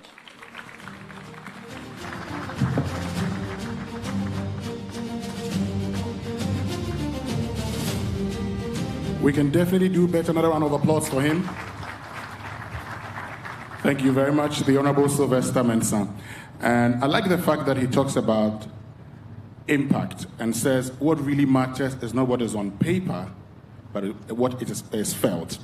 And I'm happy because you talk about the fact that by 2030 we should achieve 60% sufficiency in poultry and 60% increase in rice production. I say I like it because then I have something to hold you accountable to. Come again? Okay, that's great. And I mean, I like that because once people say things and they set targets, you can always come back and say, okay, you said you're going to do this, where are we? But you know, when you said you were going to do the reset by just making a statement, it reminded me so much of the Speaker of Parliament, Alban Sumana Kingsford Bagbin, and how he pronounces your name. Okay, for those who don't get it, the Speaker somewhere in 2019 was questioning the pronunciation of the name, whether it's Adinam or Edinam, saying, oh, in our land it's supposed to be Edinam. He doesn't understand why that should be Adinam, but I'm sure for those who are from the southern part of the Volta region can understand. And talking about the Speaker, let's get to Parliament, because we need to hear from parliamentarians, and the leaders have their representatives here, and they'll be speaking on their commitment to the sustenance of Ghanaian businesses. We'll start from the minority, and the minority is represented by a deputy minority whip and member of parliament for Weja Agbawe, Jari Ahmed Shaib. Let's welcome him with a round of applause.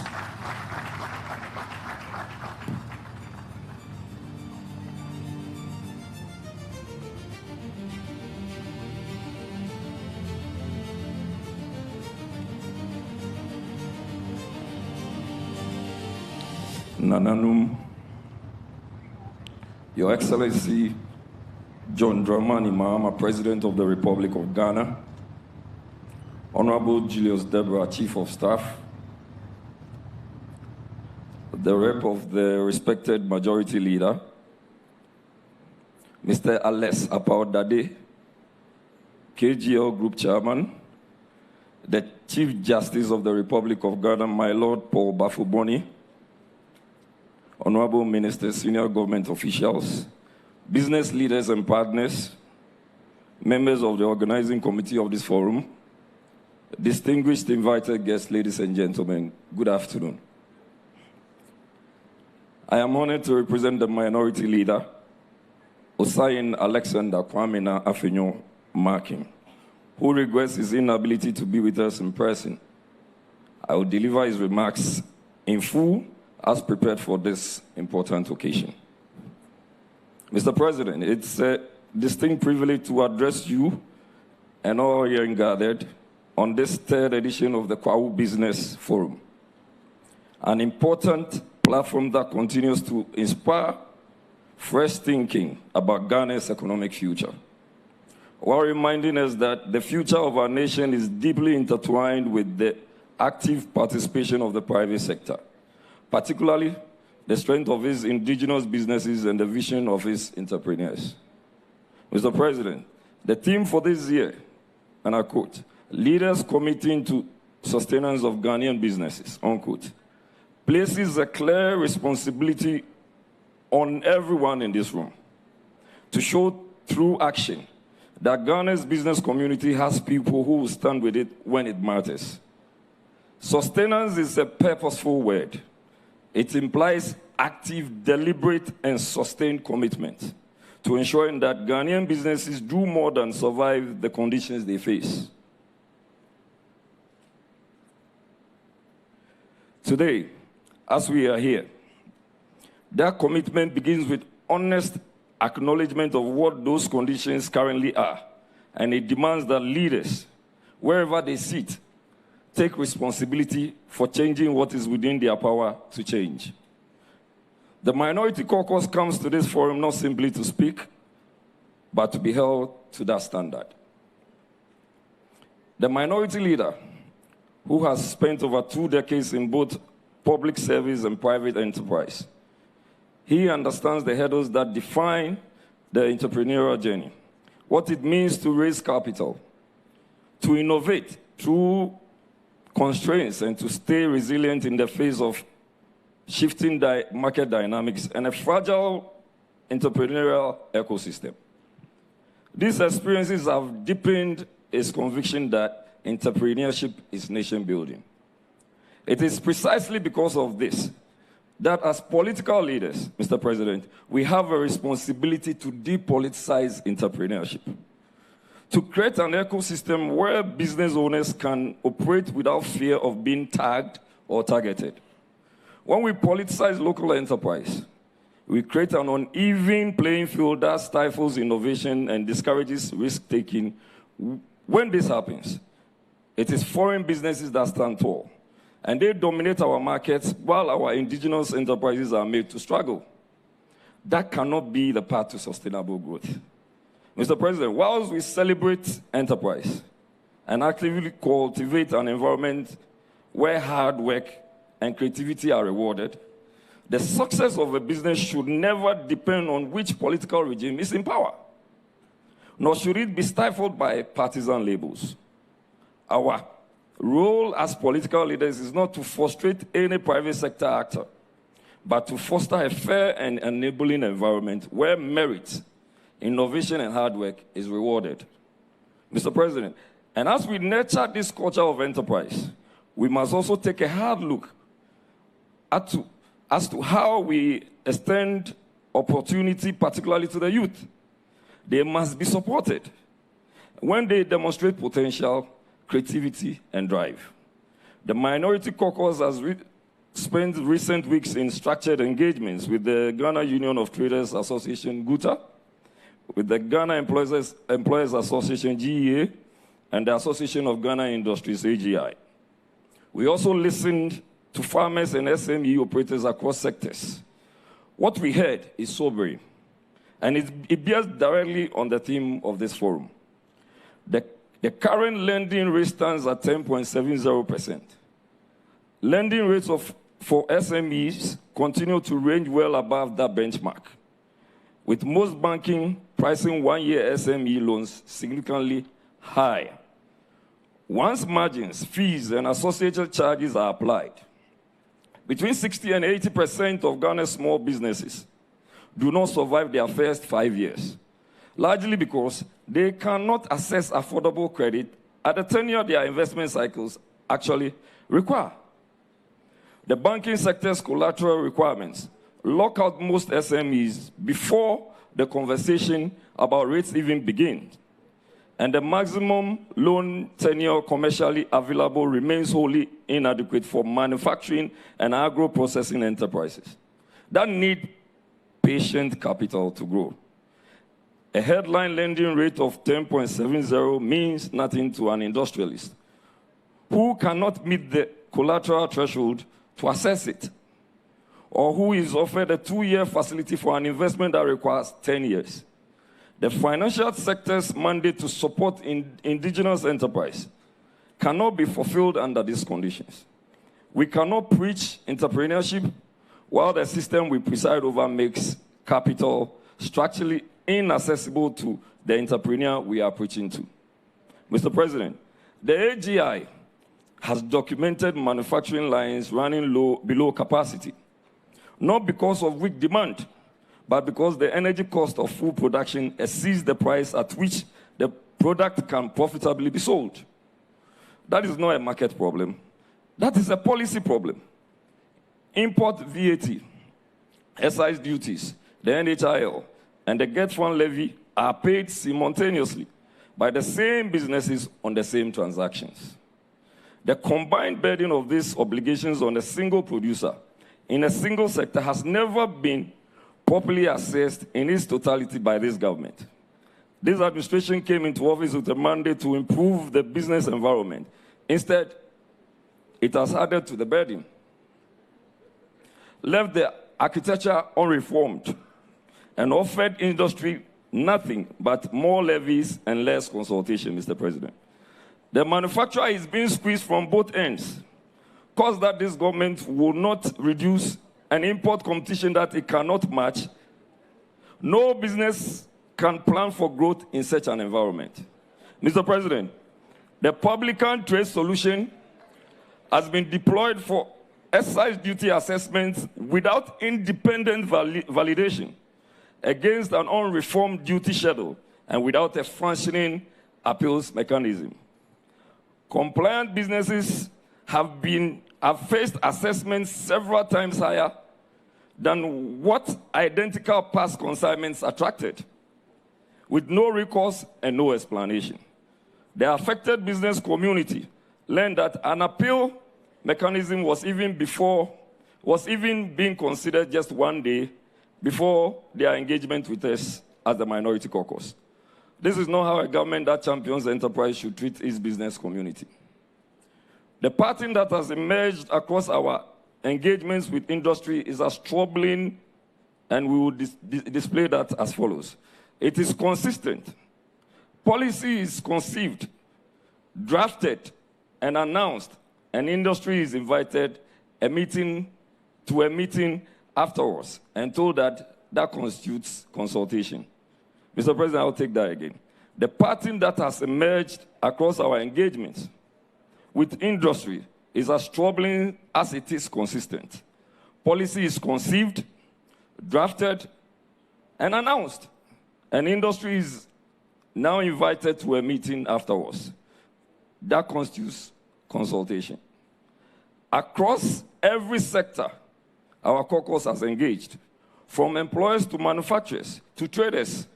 The same experience is reported, Mr. President.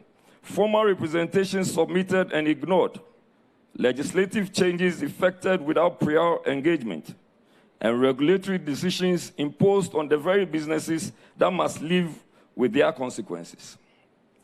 Effective pre-legislative consultation is a structural requirement of sound economic governance, and its persistent absence is not a minor procedural failing. It is a policy failure with real cost, measured in factories that are uncompetitive, investments that are not made, and jobs that do not exist. The role of the financial sector in the growth of indigenous businesses cannot be overstated. For our economy to succeed, we must ensure that financial institutions play a more proactive role in supporting local enterprises by creating the opportunities that will allow these businesses to grow and ultimately contribute to job creation on a national scale. The 24-hour economy on my mind. It is imperative, Mr. President, that the financial sector adjust its approach, becoming more attuned to the needs of small and medium-sized enterprises, particularly those led by young Ghanaian entrepreneurs. We must bridge the gap between access to finance and entrepreneurial potential by developing financial products and solutions tailored to the specific challenges faced by our local businesses. Mr. President, by doing so, we will cultivate industries that are sustainable, that are innovative, and grounded in the realities of our local context. This shift will help transform the business landscape, making local enterprises the backbone of our economy and key drivers of job creation. National leadership is not confined to parliamentary business. It is about shaping a stable and sustainable environment where all businesses and citizens can flourish. We in the minority, though not in government, are actively seeking to push an agenda that strengthens Ghana's economic foundations. We are advocating for policy stability, predictable legislation, and economic direction that reflects the realities on the ground. Businesses need policy stability to plan ahead. They need a legislative framework that is clear and predictable. They need an economic direction that reflects the realities on the ground, and we take the responsibility seriously. Mr. President, we therefore set out the following clear actions, and we expect to be held to them. First, we will advocate and push for a statutory pre-legislative consultation framework that requires meaningful engagement with various stakeholders before any major economic bill is introduced or government policy is announced. Second, we will demand a full assessment of the combined impact of taxes, levies, and tariffs on businesses before any new fiscal measures are introduced. Third, we will press for full parliamentary scrutiny of the AI-driven customs assessment system at the port and hold government to account until a credible and accessible appeals process is in place for every business adversely affected by inflated assessments. Fourth, we will table formal parliamentary motions calling for an independent review of utility tariff structures alongside a transparent and time-bound tariff roadmap that allows businesses to plan with certainty. Fifth, we will advocate for ring-fenced investment in technical and vocational education with clear outcomes tied directly to industry needs and protected from budgetary diversions. Sixth, we will establish a structured quarterly parliamentary engagement with organized businesses. This will be a working mechanism where concerns are tracked, followed through, and carried into all relevant parliamentary processes. Seventh and the final one. We will push for targeted reforms in SME financing, including longer tenure credit facilities, aligned with industrial investment cycles, and a review of collateral requirements that currently exclude viable businesses from accessing credit. Mr. President, in conclusion, I wish to acknowledge the contribution of all the industry players present today. Let this forum be not merely a platform for dialogue, but the beginning of sustained structure support for entrepreneurship in Ghana, so that together we can forge a path forward. We can forge a path toward a brighter and a more prosperous economic future. To the entrepreneurs and businesses present, I urge you to take full advantage of the opportunities before you. Invest boldly in your dreams, for they are the foundations of our collective future. And to the financial sector, the Minority Caucus stands ready to work with you to champion the legislative and policy environment that makes it possible for your institutions to become genuine engines of indigenous enterprise. But that partnership must begin with honest engagement, with industry and with Parliament, and on the real conditions businesses face on the ground. Mr. President, whilst I sit down, let me also commend you for granting approval of a multilateral visa agreement for all African countries, save that it was started by President Akufo-Addo. Thank you very much.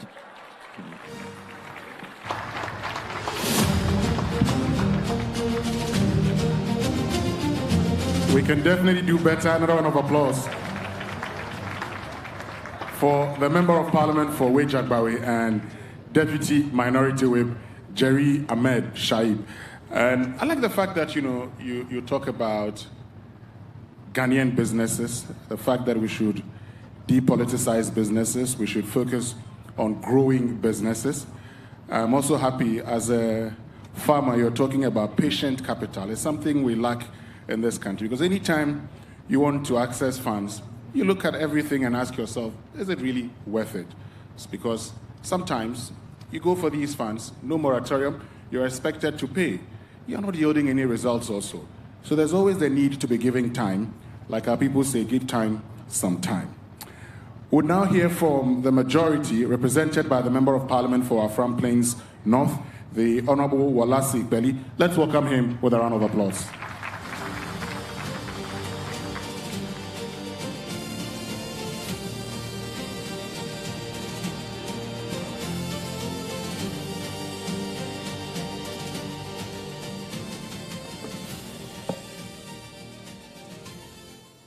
Thank you for the opportunity.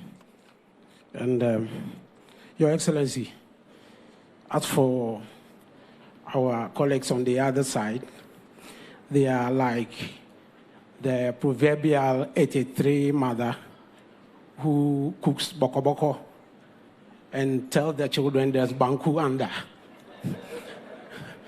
You only finish the boko boko, get full to know that there is no banku. So when he talks about depoliticization, he's full of the quote of politicization. But well, they guide us to do better. Your Excellency, the President of the Republic of Ghana, His Lordship, the Chief Justice of Ghana, Honorable Ministers and Deputy Ministers present, Honorable colleagues of Parliament present here, heads of state-owned enterprises, distinguished captains of industry, development partners, entrepreneurs and innovators, our revered traditional leaders, Nananum, members of the media fraternity, ladies and gentlemen, I stand here to remark on the Kwahu Business Forum platform on behalf of the majority side and on behalf of my able leader, which we refer to as the Supreme Leader and the Leader of Government Business. I capture and the Leader of Government Business. I capture his remarks here exactly as though it's from his mouth. He is unavoidably on a mission that would not allow him to be here. It is a privilege and an honor to address this distinguished audience at this important occasion of the Kwahu Business Forum, a platform that has rapidly and increasingly evolved into a strategic convergence point for policy, enterprise, and investments. The theme of this forum, where business meets opportunities, succinctly captures the desire of the government to bridge the gap between investment and opportunities in the quest to enhance and promote businesses and investments across the country. I must start by commending the organizers of this forum on how they have deliberately structured the forum with the goal of making participants get the best out of it. More so, the forum is curated in a way that directly speaks to the real constraints and opportunities within the country's business ecosystem that entails inadequate access to finance and formalization to industrialization through local sourcing and the development of export-ready enterprise. The forum spanning policy dialogues, investor pitches, exhibitions, and masterclass, which accurately reflects a deliberate national effort to seek to bridge the gap between governance and enterprise.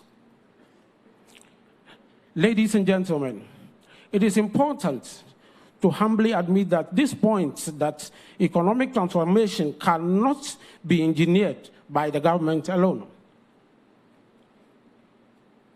Given historical occurrences and empirical evidence which can be referenced in other development countries, economic development can be decisively driven by resilient, innovative, and well-supported private sector. Parliament, as the legislation-making body, fully recognizes this reality as such, has worked to help create an enabling environment where business can survive, thrive, scale, and compete globally. It is in this regard that over the years, Parliament has worked assiduously to pass various legislation that seeks to empower the private sector in the country. Some of this legislation include, but not limited to, the investment promotion laws that were enacted to help promote investment in the country. Notable among one, the Ghana Investment Promotion Center Act, 2013, Act 865, that establishes the Ghana Investment Promotion Center, GIPC, with the goal of creating the incentive framework and investor facilitation systems to govern both foreign and domestic investments and to provide investment guarantees. 2, the Free Zones Act 1995, Act 504, that also establishes the free zones for export-oriented businesses to offer tax holidays, duty exemptions, and full repatriation of profits. Foreign Exchange Act 2006, Act 723, that's 3. This act guarantees transferability of profits, dividends, and capital, which are all critical for foreign investor confidence. The quest to provide a conducive and level playing field for business to thrive also saw Parliament enact legislation such as the Companies Act 2019, Act 992, that helped to modernize company law regime by simplifying business registration and corporate governance. Some tax regimes have been major burden to business, and such Parliament enacted legislations to rationalize the tax regime that regulates the business community. In regards, legislation such as the Income Tax 2015, the Value Added Tax 2013, Customs Act 2015, and Ghana Revenue Authority Act 2009 were all enacted in this regard. The quest to provide the needed support to business in accessing finance, ensure financial stability, investment flows, saw Parliament enacting the financial sector and banking laws to help regulate the financial sector, which is the fulcrum around which businesses revolve. In view of this, some legislations were also enacted in the financial sector. Key among them are the Banks and Specialized Deposit-Taking Institution Act 2016, Act 930. This sought to strengthen banking sector regulations and improve confidence in financial institutions in the country. In the areas of trade, industry, labor and employment, intellectual property and innovation, specific legislations have been enacted to help regulate these sectors and provide incentives for growth. In all, I can confidently say that after spending over 2 decades in the House, he, the majority leader, have witnessed the enactment of robust, innovative legislative frameworks that promote investment inflows, protect investor interests, facilitate business formation and growth, and enhance sectorial development. These laws put together collectively position our dear country as one of the most structured and investment-ready economies of the African continent. I must reiterate that the discussions that are outlined in this forum, particularly the cost of doing business, access to finance beyond traditional banking, transitioning into formal sector, industrialization through local sourcing, are not abstract conversations. They are the very issues that Parliament must confront through responsive legislation, effective oversight, and sustained stakeholder engagement. Ladies and gentlemen, one of the most significant features of this forum is the tactical, deliberate integration of policy makers with business leaders within the space. The presence of key state and non-state institutions reflects a whole of government approach to economic development and rightly aligns with the vision of His Excellency John Dramani Mahama to see Ghana embark on massive industrialization and move from commodity trading to value addition. Many decades after independence, this has been the reality we have seen. I want to assure you all that Parliament will leverage on the outcome of the various discussions held during this forum to help inform policy debates, guide conversations, and legislative priorities. Ghana continues to remain one of the most attractive investment destinations in the Sahel region. Our political stability, strategic location, youthful and highly skilled labor force, expanding market-based positions the country as the gateway to the African continental free trade area after. Nonetheless, potential alone is not enough. The country must work actively to, 1, reduce the cost of doing business. 2, strengthen infrastructure and logistics. 3, improve tax administration. And 4, promote digital transformation across sectors. The investor pitches and exhibitions at this forum are a clear demonstration that Ghana businesses are ready.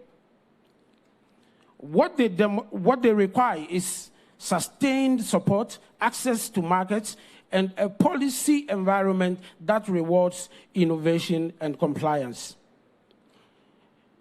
I will therefore admonish entrepreneurs and business leaders to be bold, assertive, and take advantage of the opportunities that are presented by the institutions present here.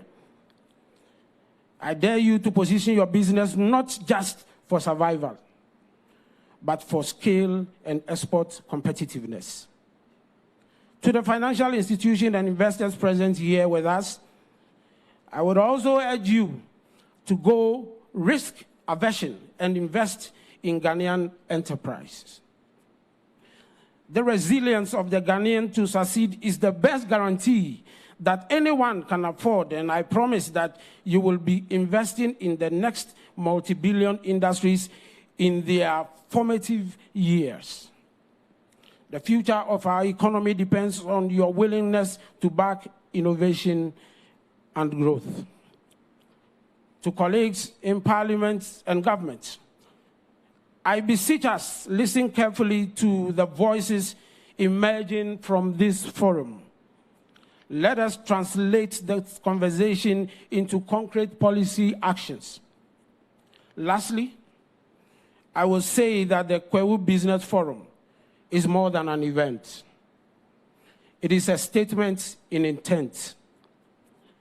It signals the country's commitment to building a business-friendly, economic-driven by partnership, innovation, and strategic policy alignment. I am confident that the deliberations here will contribute meaningfully to shaping the country's economic trajectory. Let us work together, government, Parliament, and the private sector, to build a prosperous, inclusive, and resilient Ghana. I thank you all for your attention. Long live Kwahu land, long live Ghana. Thank you.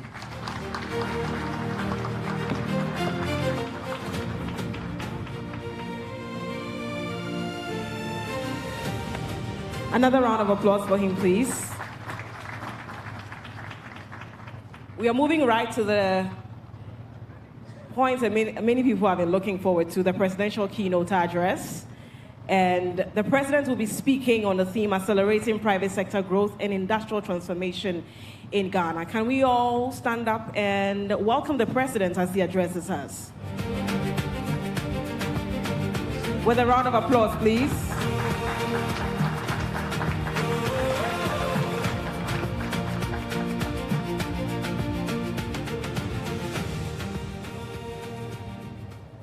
Thank you very much. Kindly be seated. I have a prepared speech, but I'm wondering whether I need to read the speech. I've heard enough to be able to have a conversation with all of you. And so I'll start by how this whole event began. It was conceived in the back of a Toyota Land Cruiser, which myself and my younger brother Julius always occupied the back seat when I went on campaigns. In 2023, we crisscrossed the length and breadth of this country. And we're talking about, dreaming about what we could do when we get the mandate from the people of Ghana to govern this country. And we're talking about tourism and how we can improve things. And then the issue of Kwahu Easter came up. And we talked about the whole Kwahu Easter program and how we can add a business angle to it. Everybody knows the genesis of coming back home to Kwahu. Kwahu is the biggest homecoming event in the country, easily. And it came from the fact that the Kwahu people are business people and traders. And so often they are spread all over the country, from Sunyani to Tamale to Bolgatanga, Accra, Ho, everywhere, doing their business. And so Easter was the time when they had a clear break where they could close their shops and their businesses and come back and greet family at home. But also they have this tendency to accumulate funerals. And so they could also come and pay respects to their dead and all that. In 2006, during President Kufuor's time, and I remember the late Ferdinand Ayim, he gave a tourist boost to the whole Easter homecoming. And so they added the paragliding and so many other events to the Kwahu Easter. And so when we're thinking, myself and Julius, we said, look, it should not just be entertainment and enjoyment and all that. Considering the nature of the Kwahu people and their business acumen, let's also use it as an opportunity to create a forum where the business people can come and network and interact and see how to manage their businesses even better. And so the first one we did was in 2024. We were still in opposition. We had the audacity to hold a Kwahu Business Forum. And there are a few people, businessmen, I want to thank. Keo Fori, NS Chemist, I think, Metalex, Font Tissue. Some of them I know by their businesses, not their names. The Rockstars and a few others. Sickens, East Cantonments, and all of them. It was a makeshift tent. And I remember they came and sat here. And in those days, it was dangerous to be identified with the opposition, you know, so it took a bit of courage for them to come to that event. But it was a very simple, successful event. And I think at that event, I made a promise that if we win power, we're going to make this a permanent annual event,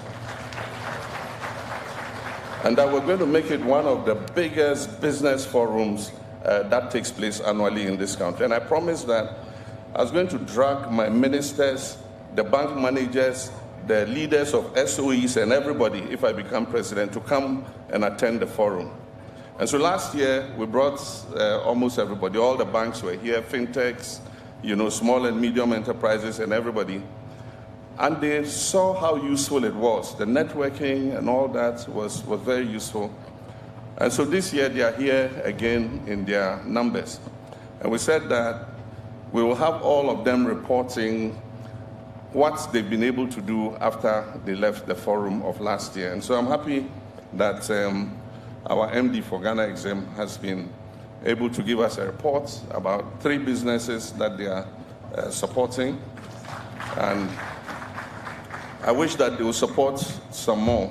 I know they have constraints of funding, but we'll soon come out of the IMF program. They've been trying to raise some credit so that they can expand financing of Ghanaian businesses. But when we come out of the IMF program, that constraint would have been removed. And I know one of the companies especially that has gotten assistance, Nobi Farms. I was there about 2 weeks ago, and it's impressive what Nobi Farms has done.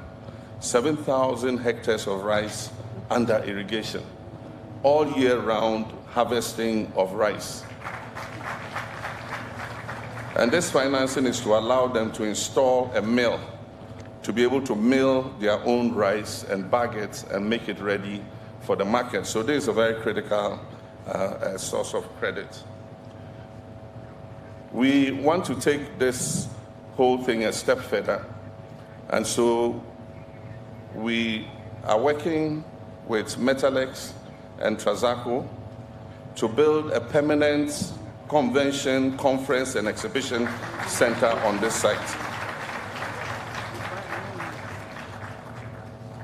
And so we want it to become a center for conferences and exhibitions, not only in Ghana, but for organizations that come from outside Ghana to come and hold conferences and exhibitions here. And so they are thinking of a permanent convention center, space for performances, meetings, exhibitions, and then we're also going to improve the whole road network in the Kwahu area so that the congestion that is normally created will reduce. And ultimately, we want to have an airstrip here so that flights can come in, both domestically and people coming from outside who want to come and attend conferences. And so the Business Forum is going to grow bigger and bigger and bigger, and I'm sure that any subsequent government that comes will continue to be a patron of the Kwahu Business Forum. But let me report to you, since we came back into government, I was here last year. Can somebody read what is on that placard there? I can't see what he has written. Somebody is raising up a placard. I think he wants to draw my attention to something. But I'm saying, since we came here last year, I gave some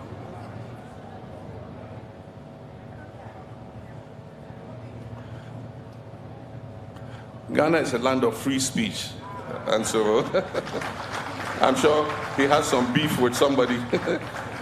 And so whoever he has a beef with, I beg you, go and engage him.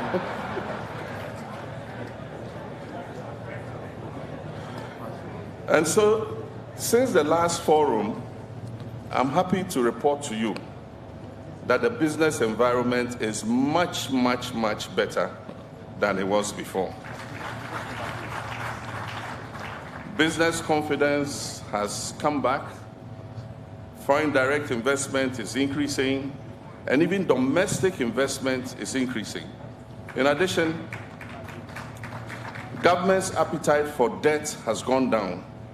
And so we're borrowing less from the treasury market, we're borrowing less from the banks, and so the crowding out effect that used to occur, where the private sector had no access to credit, the banks now are holding huge liquidities, and they must find somebody to lend it to because government won't take it.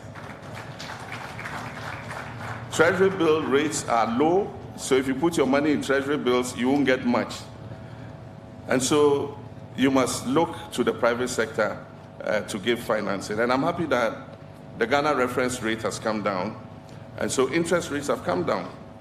Interest rates in 2024 were about 32%. Today, I heard of somebody who borrowed at 10%, 9%. And so I think that it creates a much better environment than we had before. In addition, inflation is down, and so it allows us to have more predictable pricing. Our constant focus had been on macroeconomic stability, to stabilize the macroeconomic environment, and we have done so. And also to create a more resilient economy. as we said, shocks will come. You cannot predict external events, but you must create an economy that is able to withstand those shocks. I know Iran and Israel and all have been fighting. So far, our economy has shown some resilience. We have almost 6 months of export cover. We have about 6 weeks.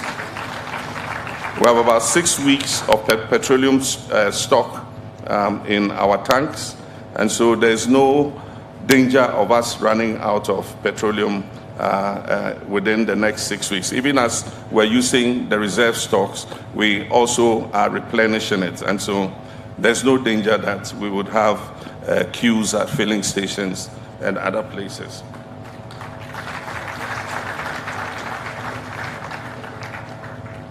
In addition, and indeed the most important event that has taken place since last year is the performance of the Ghanaian currency.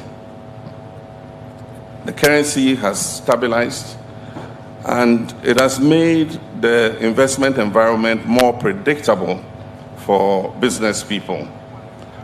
And so even levies and duties at the port are lower. And that's why I tell importers, I don't see any reason why you should try and underdeclare your imports, because the bank rates determine the levies at the port, and the levies are fixed in dollars.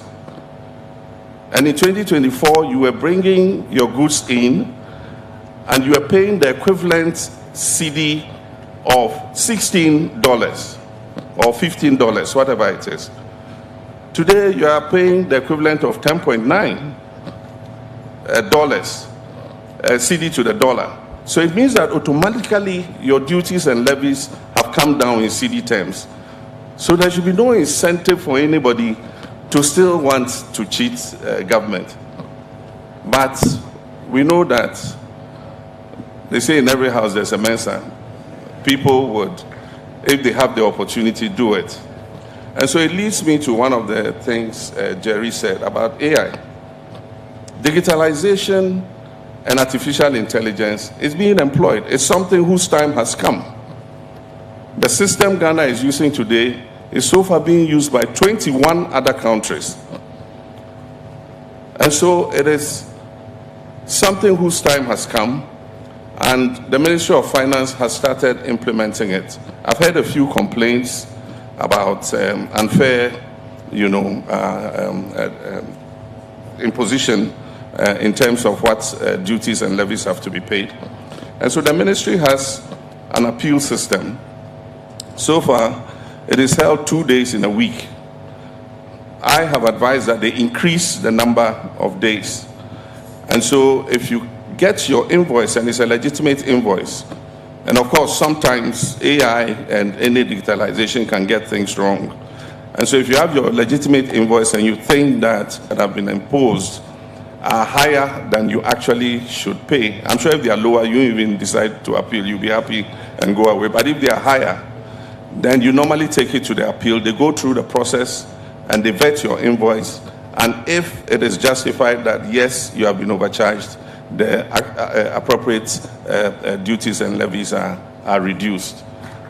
And so we'll increase the number of appeal days. So far, it's the minister who has been chairing the appeal process. I think that the deputy minister and others can chair additional appeal process, maybe even 5 times a week, so that anybody who has any issue can go up there and challenge it. But when you get a stronger currency, you also must look at the other side, the exporters. Because the importers are happy when the currency appreciates, but the exporters are also not happy because the same dollar that they bring, they get less CDs for their dollar. And that's why I've always said that we're not looking for a strong currency. We're not looking for a strong CD. We're looking for a stable CD. A stable CD that is predictable, and we know that it will not decline or depreciate more than 5% of its value in a whole year. That's the kind of currency we're looking for. And so we'll continue to work to make sure that our cedi, our currency, is stable so that it can create a predictable environment for our private sector. We've lowered taxes. We took out the e-levy, we took out the COVID levy. Indeed, our VAT rate was the highest in Africa. Today, with the reductions and the removal of some of the VAT taxes that were imposed, our effective VAT rate has come to 20%. Now we're going to do some reforms in the VAT area. And already we've said that businesses that are below a threshold of 700,000 are excluded from the VAT taxation. We're also going to improve the efficiency of collection of the VAT. And let me say that if we improve efficiency of tax collection,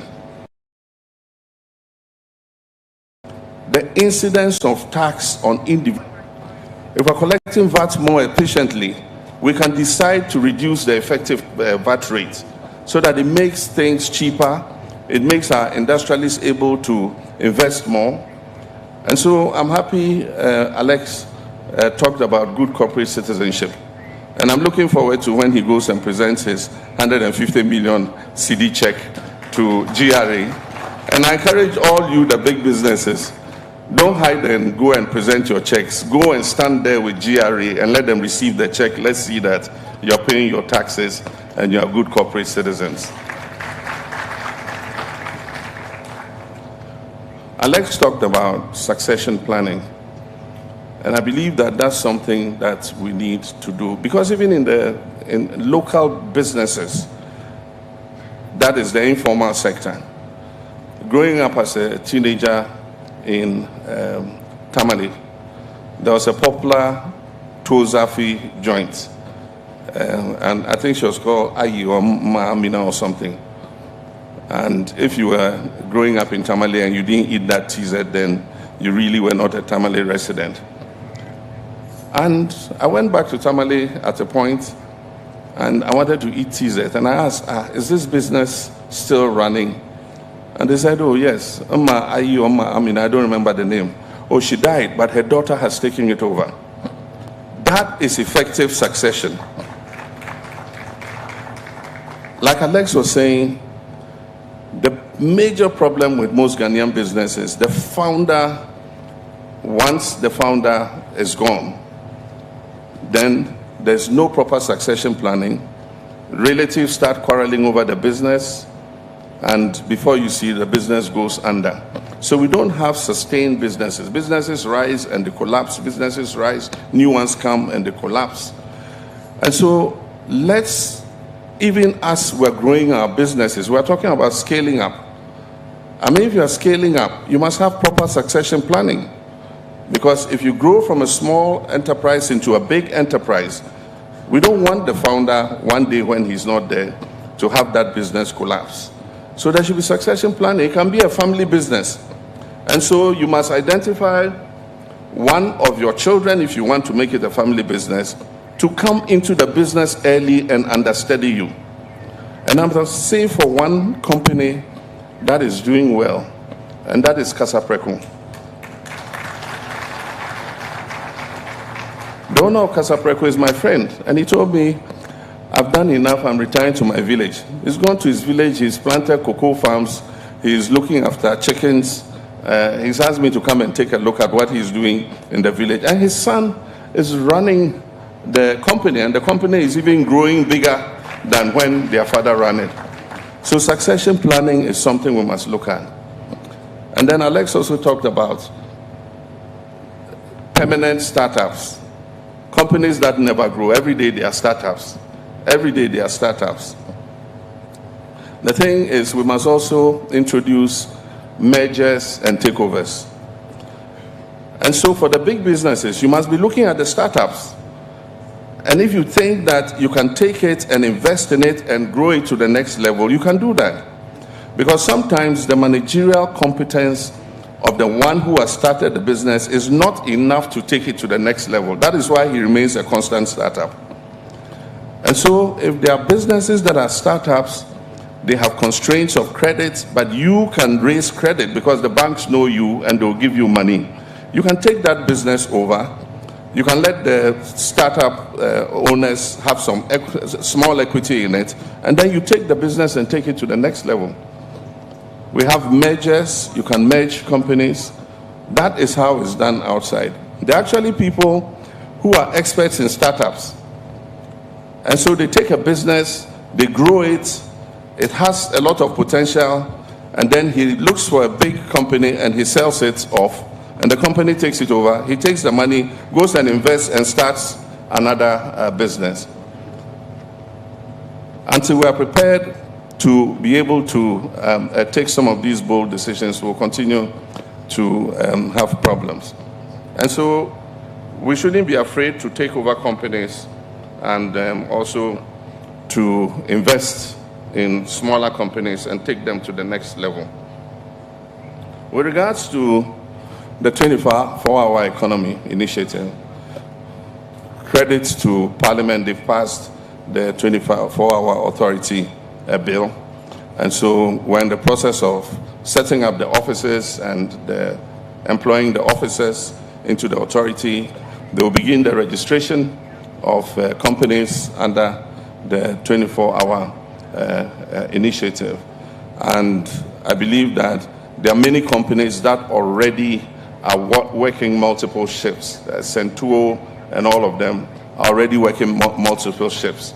So many of them would be among the first to register their companies as 24-hour initiative companies. And there are several incentives you will get. I announced one of them. If you decide to expand your factory and you are bringing plants and equipment, you bring it in duty-free.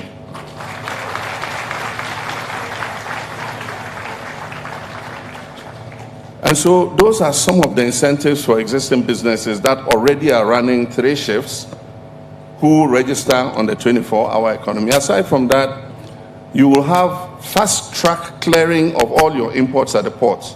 If you're a 24-hour economy registered business, you would remove your containers within 24 hours of their arriving at the port. So there are several incentives that will be got, but they'll be spelled out, and Parliament will go back to Parliament to approve the incentives, because it's only Parliament that can give some of these waivers and exemptions. And so when we do that, we'll all be clear about what the incentives under it are. I can't not talk about political victimization. That has been one of the banes of our private sector. Many companies start, and because Ghana is a democratic country, potentially every 8 years there's a change over in government. And often if a business is seen to be associated with one party or the other, then victimization begins.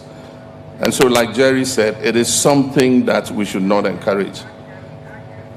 I don't have political colors when I look at the Ghanaian private sector. And so, many times, when we started this Big Push program, and the Big Push program is transformative because it's injecting investment into the road sector especially. This is the biggest investment in the road sector in the history of Ghana. We're doing more than 2,000 kilometers of roads at the same time. And the thing about the construction sector is that it stimulates the economy. And so sometimes when economies are sluggish, governments intentionally invest in construction because the construction companies buy cement, and so the KO4Es and others of this world will have cement to sell. The cement factories will have cement to sell. They buy iron rods, so the iron rod distributors will be able to sell. They have to buy fuel for their trucks, so the petrol fuel station people benefit. They service their machines, And so the car dealers and the F-moving companies who sell those equipment benefit because they service the machines, our mechanics get jobs to do. They employ young engineers, civil engineers and other engineers. And several of the sites I've gone to inspecting the Big Push programs, I've been very pleased to see young engineers who have come out of our various institutions, who are the site engineers at the site where the Big Push is taking place. And many of them, young women engineers. You go and she's in a helmet and they say, this is a site engineer. I feel very proud when I see that. Carpenters, steel benders, everybody gets work when the construction industry is working. Food vendors who go to the site and sell a little wache and banku and kenke also make something to go home with. Car dealers, when the contractors get paid, they go and buy a Land Cruiser for themselves. Car dealers also benefits. And even the spouses, the wives, and the side chicks also benefit.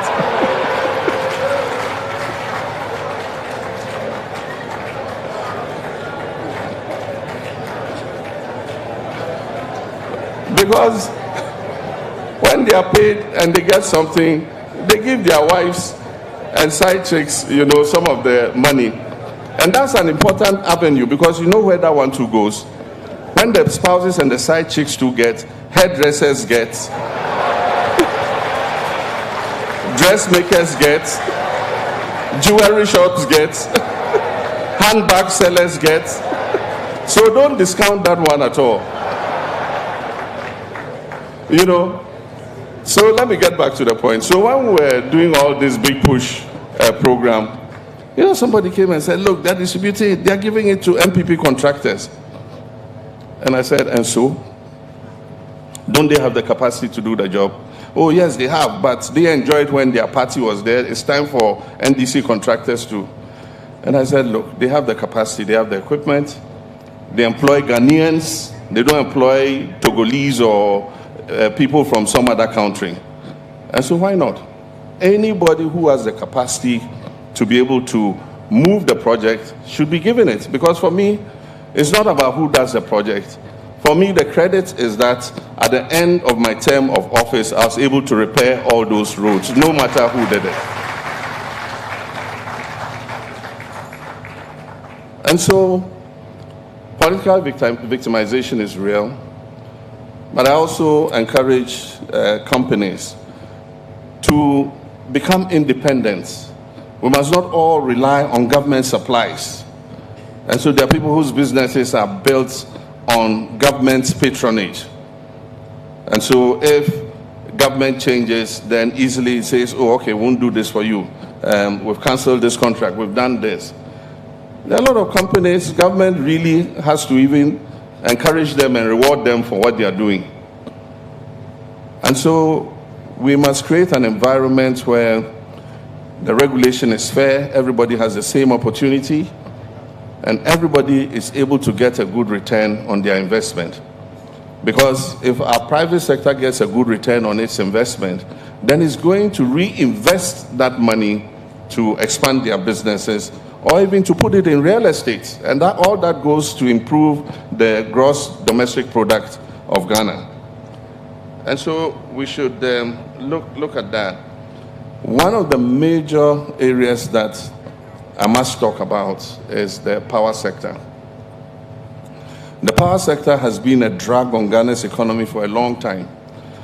And so when we came into office, we made our minds that we will fix the issues in the power sector. And I'm pleased to report to you that we have cleared up a lot of the debt in the power sector. When we came into office, we had a debt overhang of about $1.7 billion, not cedis, dollars, owed to the independent power producers. We sat down with them, we agreed on a roadmap. Since Ghanaians were all taking haircuts from the debt restructuring, we told them they also must take haircuts And so they agreed on the haircuts. I think it amounted to about 20% of what was owed. And then we also agreed on payment terms. And if they signed on to it, we gave them an immediate down payment. And we gave them the dates for the subsequent payments. That's for the legacy debt. And I must say that since we signed with them, we've been meeting those payments regularly. But the good thing is, the best announcement is, we are keeping up with their present day bills. And so when they submit the bills, so while we are dealing with the legacy debt, any bill they submit every month, we pay them for the electricity consumed. And that is just by tweaking ECG a bit, changing the management, reducing procurement. ECG was procuring, let me give you an example, street lights that can light from Accra to Burkina Faso. And yet, they were still procuring more street lights. You go to the Ministry of Energy yard there. We will fix those street lights and every district in this country will be lighted up. But the more important thing that should be procured is transformers. And transformers were not being procured. So today the exercise ECG is doing is replacing transformers. And so they're having to procure additional transformers to replace the old transformers, because when you put a transformer here, you put it based on the size of the location it's serving. After several years, you know how our urban centers are growing.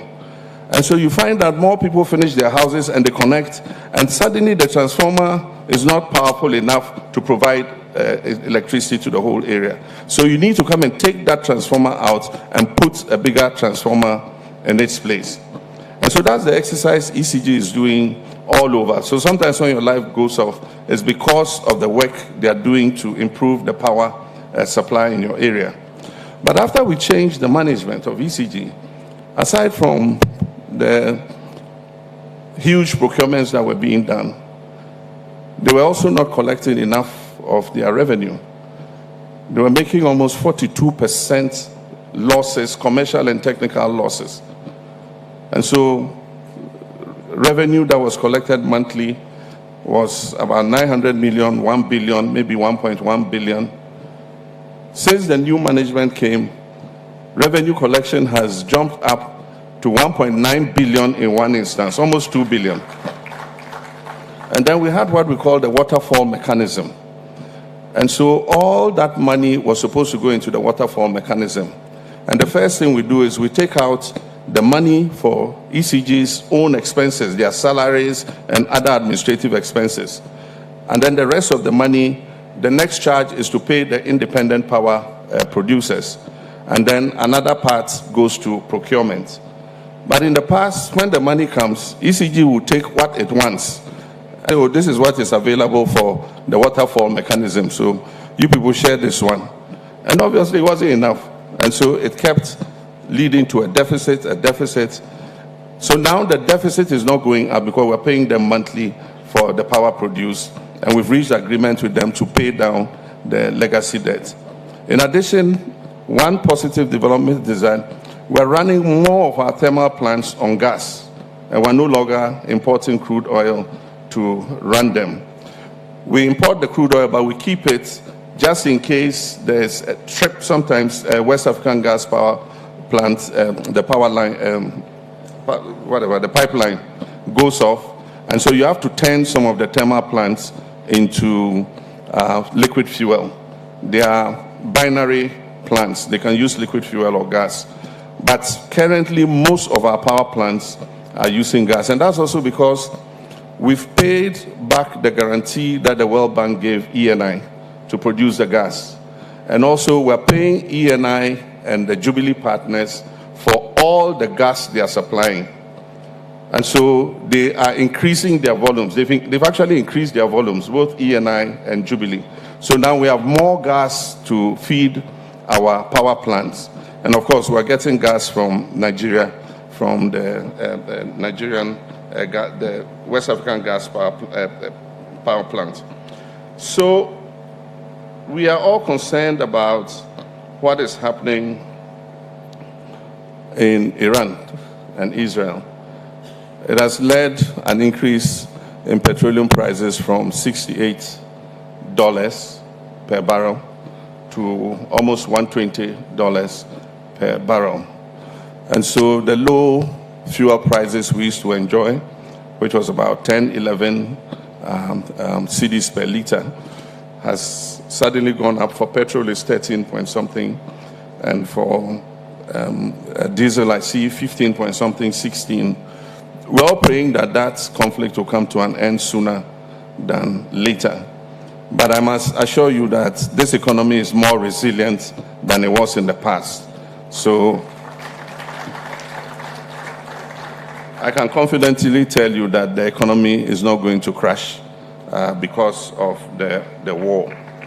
I've called for an emergency cabinet meeting to decide some measures we can take to cushion the petroleum price while we expect that the war comes to an end. There are some tweaking we can do in terms of levies and margins and other things in order to maintain a stable price while we pray that the war comes to an end. I want to express my sincere gratitude to the transport unions, for being very patient with us. All of us didn't expect this was coming. They have held on with increasing fares, and I'm sure that they will continue to hold on with any fare increases while we all see how we can make things better. And so, like I said, we're all happy, and one of the good things about this Kwahu Business Forum is the panel discussions. It gives us the opportunity to bring people who are in positions where they can give us more information and interact with us, the ministers, and I'm happy that Guzi Tano, who led the whole 24-hour initiative, had an opportunity to do a panel discussion yesterday, and there he talked about a $3 billion import bill. There are some things that we do not have a comparative advantage to import, to produce, and so we necessarily must import those things. But if you look at our food import bill, the majority of the things there are things that we have a comparative advantage to produce. We have the land, we have the water, we have the sunshine. And so it's still quite a shame that we have to import things like that. Recently, when Burkina Faso announced a ban on fresh tomato exports to Ghana, people say it's going to be an emergency, there'll be a crisis, there'll be a shortage of tomato. Why should that be the case when they even produce in the Sahelian region? We have better climates and conditions for producing tomato here. But it also triggered a response. And so the Minister of Trade, the Minister of Agriculture, Minister of Finance have come together to initiate crisis tomato production in Ghana. So we're building 60-hectare irrigated lands that would have water for all year round tomato farming. But it's not enough to just grow the tomatoes. We should also put in the processing capacity so that we won't have tomato gluts like we are having with other products. And so we should start thinking outside the box. The Minister of Finance is going to come to Parliament with a comprehensive document on the new economy we want to build in Ghana. And so when it's ready, we'll circulate it, you'll take a look at it, it will come to Parliament, the people's representatives will debate it. But agriculture and agribusiness is going to be one of the priorities. We're going to select specific areas where government is going to intentionally mobilize investment to go into. And so those areas are being selected, and we intentionally mobilize both our own resources and any resources that we can get externally to invest in those areas so that we'll get measurable outcomes within the shortest possible time. And so that will come to Parliament, and I'm sure that it will give us the opportunity to be able to grow our country faster. We want to move from just stabilizing the economy and growing the economy to creating more jobs. And so the new economy's focus will be on job creation, things that generate a lot of jobs. And I'm sure that private sector will take an interest.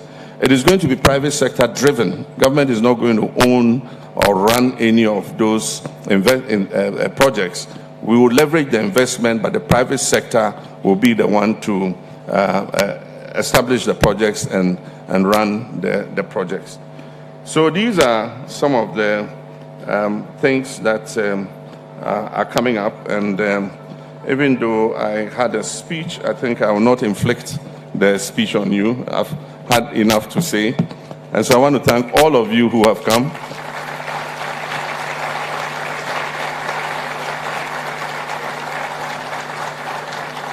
And to say that we will welcome you again next year. When you come next year, there will be better road network, improved roads, and maybe the convention center would have started. And so all of you, you're welcome, and thank you very much for coming.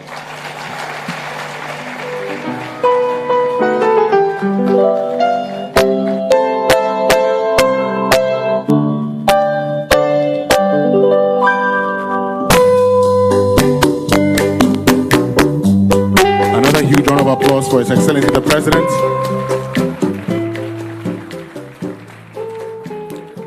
And what His Excellency did was to address all the issues that have been raised. I like that. I like that. Another round of applause. You know, when I came here, a lot of people sent me messages saying, now that the President is there, all the things you have been saying on radio, say it. But I also said, okay, let me just wait patiently for the President to deliver his speech. And in delivering his speech, he's addressed, in fact, majority of the concerns and all the things we've said. So I don't have anything to say for now. Except to say that the boys in my WhatsApp group say, thank you very much, Mr. President. But would kindly invite the President again, because I've been told that the President is going to take a photograph with the executives of the Kwahu Business Advocacy Association. We'll take that picture here on stage, and after that, Nananom would also join the President. The chiefs would also join the President. So we're taking two photographs with the President. First would be the executives of the Kwahu Business Advocacy Association. Just the executives of the Kwahu Business Advocacy Association. Please join us up stage for a group photograph with His Excellency the President.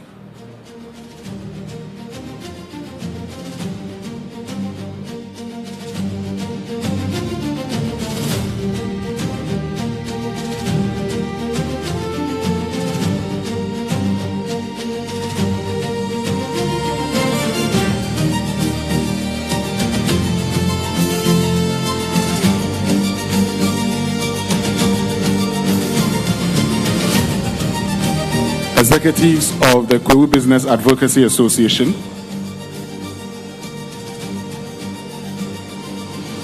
Please come up stage and take a photograph with His Excellency the President.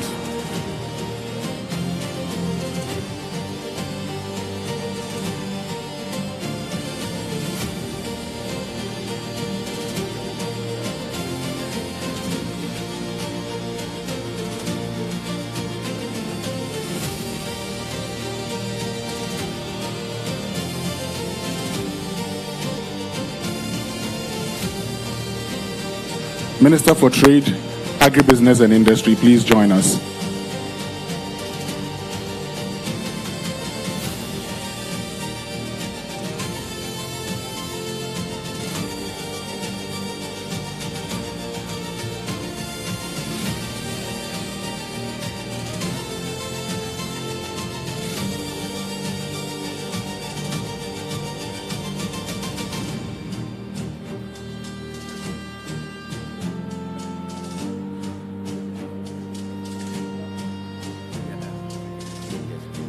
Thank you very much, the executives of the Kwahu Business Advocacy Association. Thank you very, very much. The President will now take the last photograph with the chiefs. So we'd invite Nananum to please come on stage and join the president.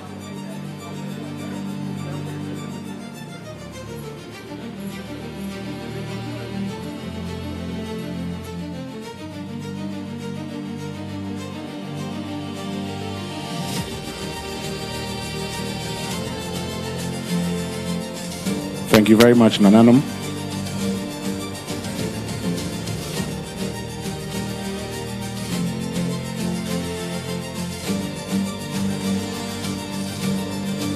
And the Honorable Chief Justice, please join.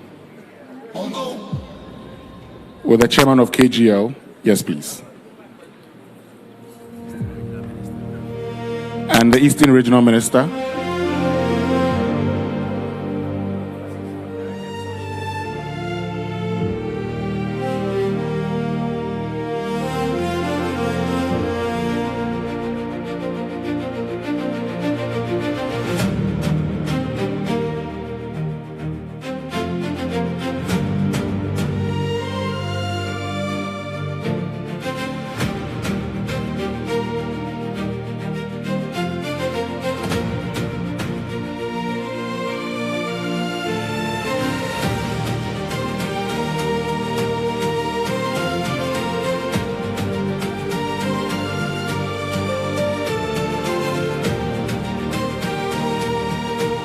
Thank you very much, Nananum, and thank you very much, Your Excellency, the President of the Republic of Ghana.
Thank you very much, photographers.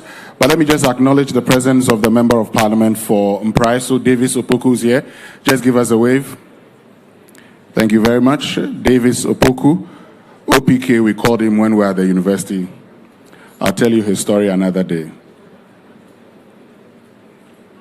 But at this point, we're getting to the end of the program, so we'd invite Samira Lardi Glau to give us the vote of thanks. Let's welcome her with a round of applause.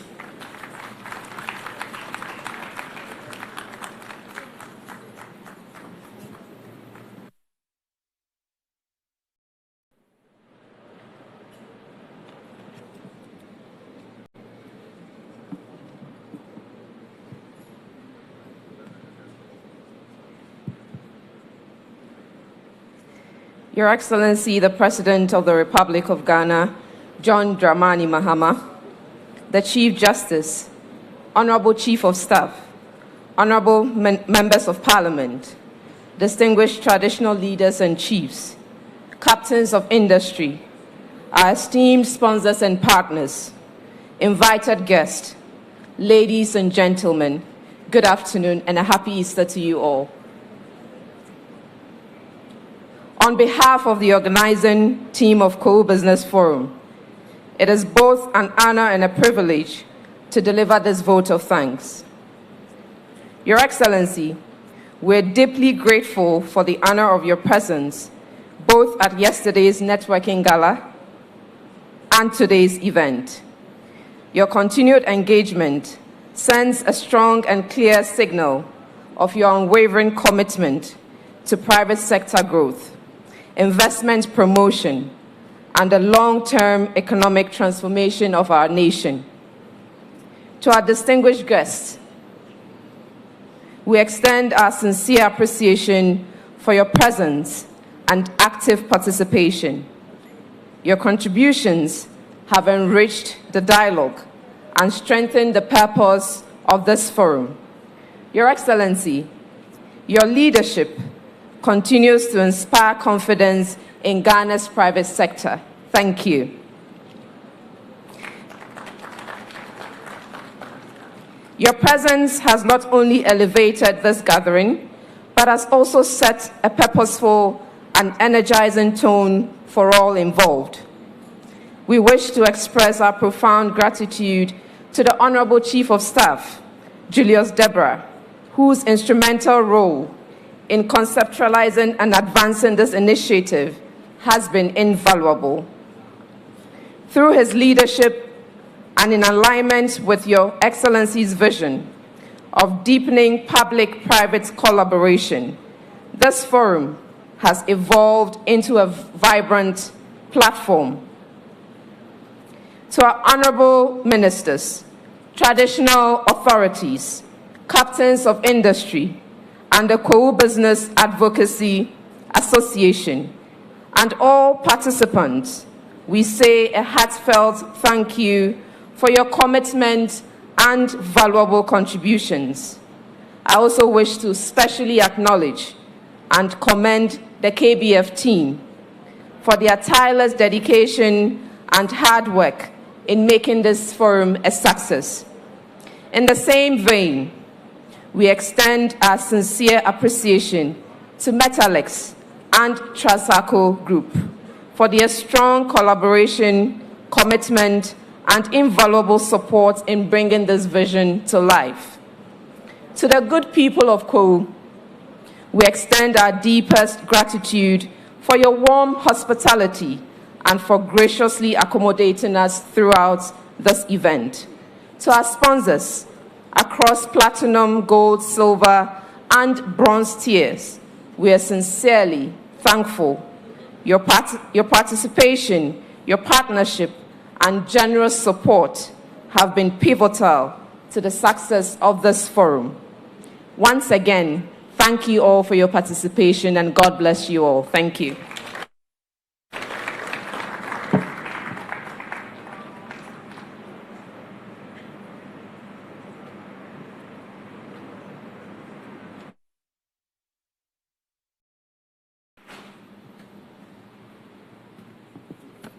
Thank you very much, Samira. A few announcements before we go. Now, after the departure of the President, we would actually have partners and sponsors private networking session moderated by Iradams Karim.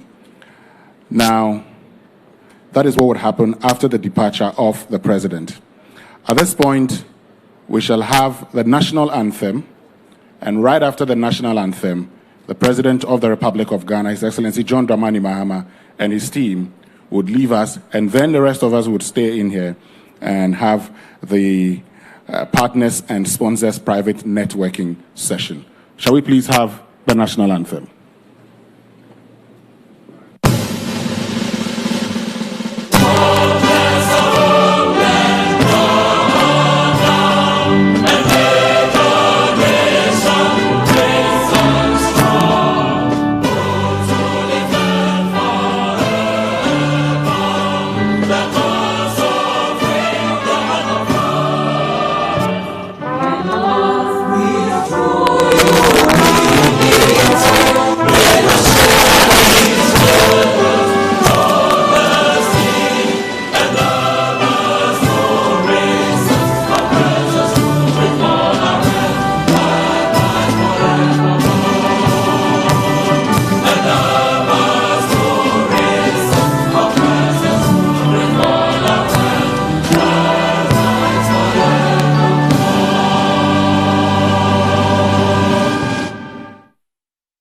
Thank you very much. The President shall now leave us.